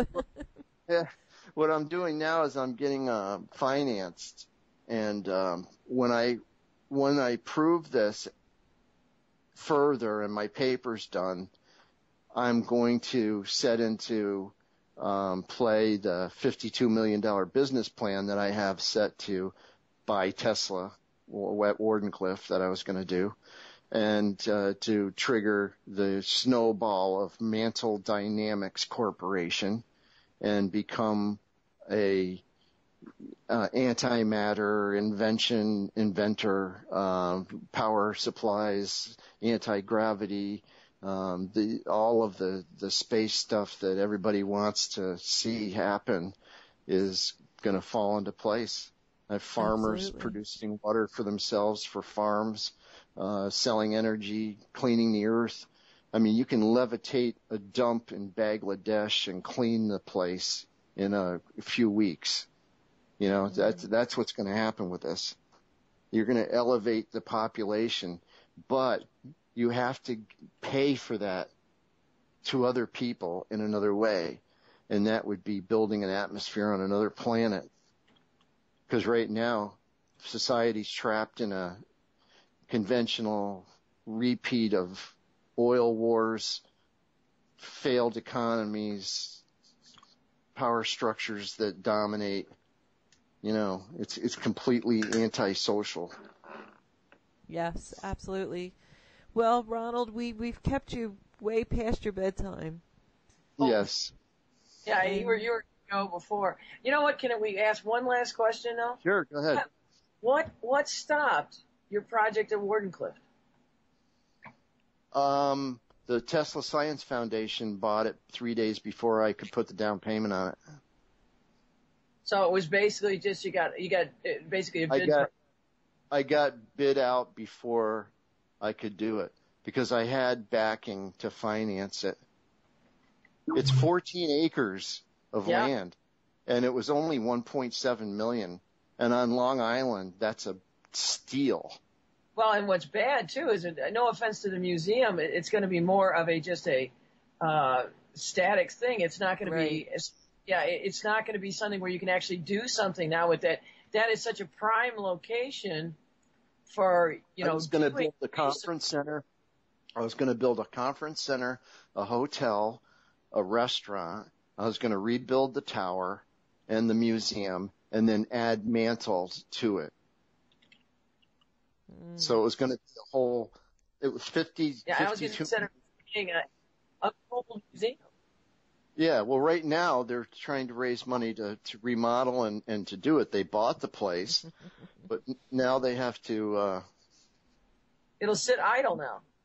Yeah, it's going to sit idle for a little while, and somebody will mow the lawn, somebody will paint the inside, and somebody will fix the roof, and somebody else will do this, and, it'll gradually get into some kind of shape. They got tax breaks on it and everything else for 3 years or whatever, and if they, but the woman that was doing it lied to me. She said that the zoning would never allow a hotel there, and that was wrong. That was a lie. I tried to work with them to be partners with them, kind of to bring them into this whole thing, so I wasn't all alone by myself. And I had a full Tesla Foundation behind me with the hotel and the conference center and the museum. So everybody was working together to bring Tesla back to life. Mm-hmm. And I got lied to, I got argued about, and I got looked at. I was insulted. Think about it.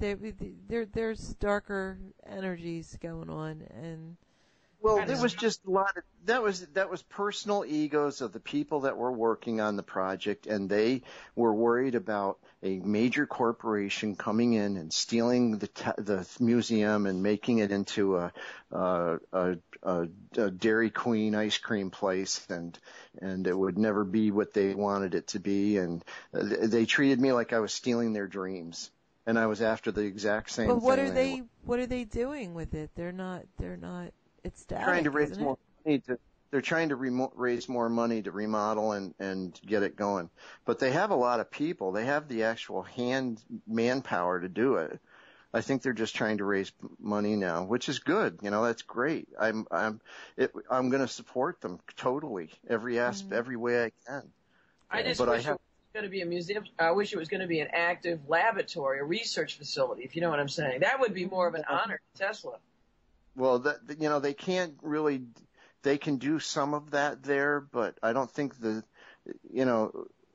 had a photography corporation there that polluted the property, and there was a lot of pollution there. That it was a major fun site for environmental protection to clean up, and purpose so that it would No, they were just dumping chemicals from the photo company plant on the property, and it poisoned the land.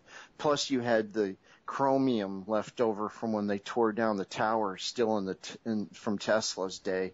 You had the chromium in the tunnels underneath where the tower was. Isn't the underground portion still intact? And that was really like 80% of the whole facility. The tower itself wasn't as important as what was underneath, right? No, it was they just did what the pyramids did. They tapped into the aquifers underneath the tower. That still exists, right? They had tunnels that went down 80 feet underneath the ground, or 120 feet or something like that. And that's what filled up with chromium when they tore down the tower. They didn't empty the tower out of the chromium before the army tore it down. Oh. Do you know anything about the Canadian facility he built? No.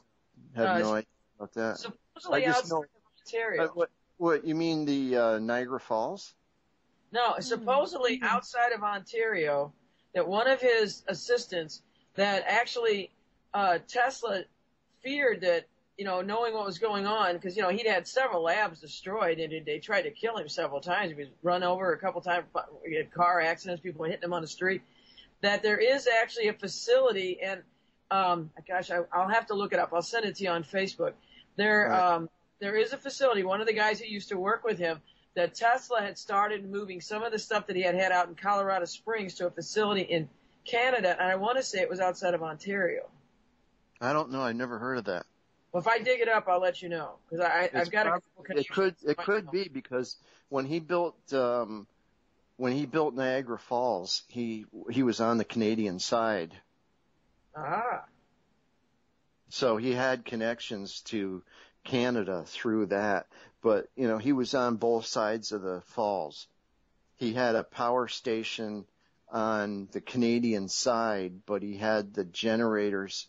He had the generators on the Canadian side that transferred it to Buffalo side. That still makes sense. Yeah. Yeah. I mean, everything he did was incredible. I would just love to. A lot of people don't even know that he actually was one of the when the Navy and they were trying to come up with ways to detect the U-boats. He was the one who came up with the idea of using, basically the forerunner of sonar. Yeah, right. Yeah, that was all his technology. And that's what started with the Philadelphia experiment. That's they were talking about invisibility. That invisibility was invisible to the radar dragnets under the mouthways to rivers and bays and military bases that were on the water, so that they'd have magnetic detection devices. If a ship went over it, it would set off an alarm, sonar or whatever. And so what they were trying to do was be invisible to that. The story about men hanging partially outside of ships and the ship disappearing and showing up 100 miles away with people hanging out of the hull. I can't see that, because I know mantle, and I know when it goes into dark energy or dark matter or the ether, that it's still structured. It doesn't destructure and restructure again when it comes back.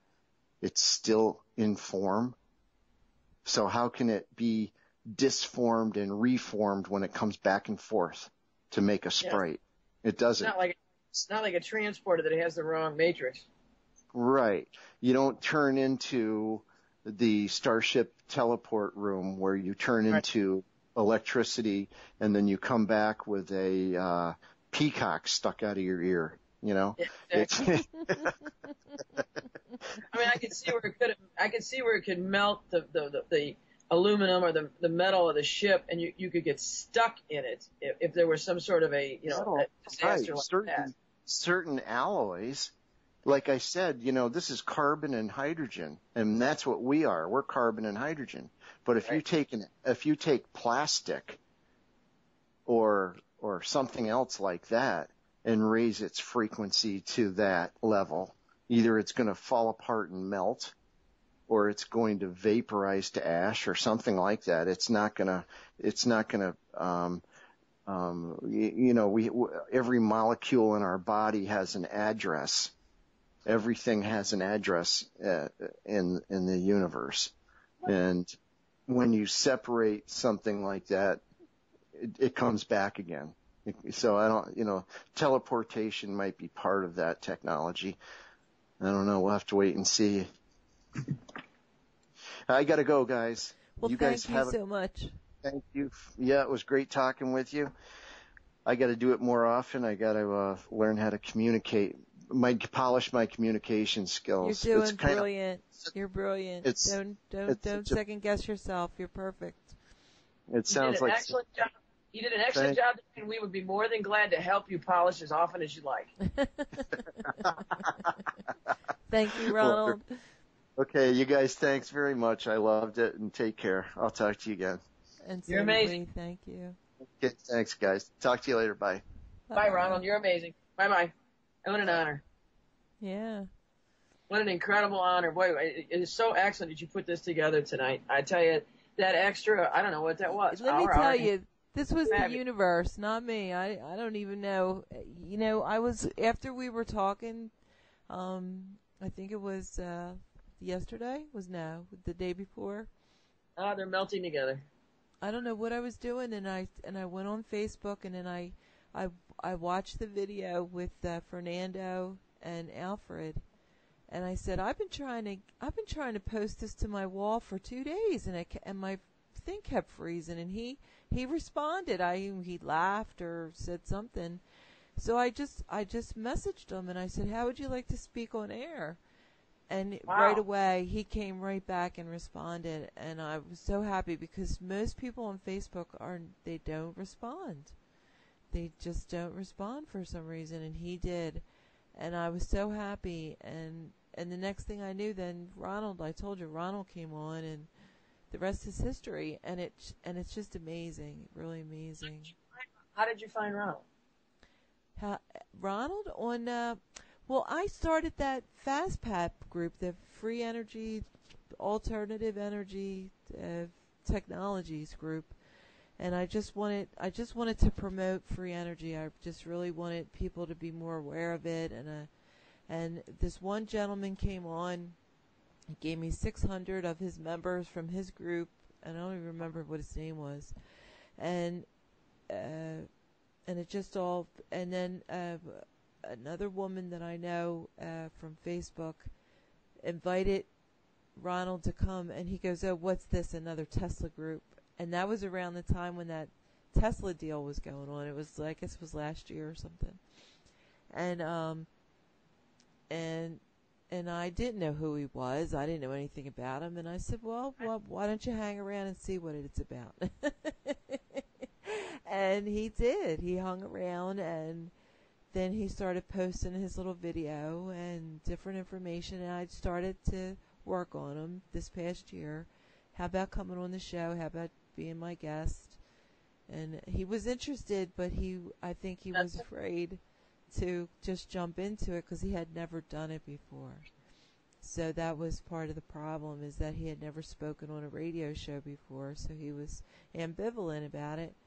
But I guess he trusted me, or he would have never, even considered. So he spoke with us. The Sunday we did the Shadow from the Mountaintop, and I had a woman called Susan Serpa, who's on the 9/11 path, and and the NDAA. She's against the NDAA, so she's involved in groups that are doing that. To be against that horrible thing. That's as bad as the Unpatriot Act. Right. So she and he were on together that Sunday with me and Steve, and Steve and I were doing every Sunday, but he didn't show up this Sunday. So I imagine 3:00 in the morning in England, it's kind of, or Ireland, my mistake, is kind of late. It's almost 2:00 here, so I know it's late. And he jumped at the chance to talk with Fernando, and lo and behold, he never hung up. He never hung up from us. I didn't call him back. He never actually hung up. He just hung on. I guess he could hear us talking, and he had more to say, and it was just amazing. I got a nice note from Sam that was telling me, "Hey, he's hanging on. Let's get, he has more to say, so let's go for it." Absolutely, yeah. And he had never hung up. Did you notice that? But he never hung up. He was still there, and he came back on and gave us another 2 hours. So it's kind of wild. I thought that was amazing, because it was kind of nice to hear the history, because that way people got to hear about how he really did try to rescue Wardenclyffe himself. Personally, I think that's really strongly admirable, and I really wish he could have. And that's no fault to the folks that are trying to do the museum.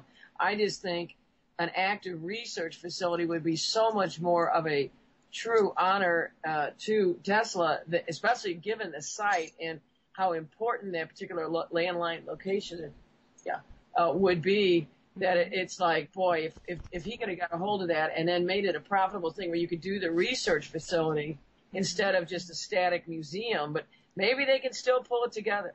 Well, we have people on this on Shaziz's radio station. We have 3 that are working on a Tesla coil, and they're going to have an experiment. They're going to have a long distance experiment to see how successful they were.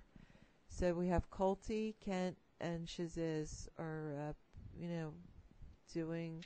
We have Texas, Utah, and Australia. We have 3 people putting together, and I think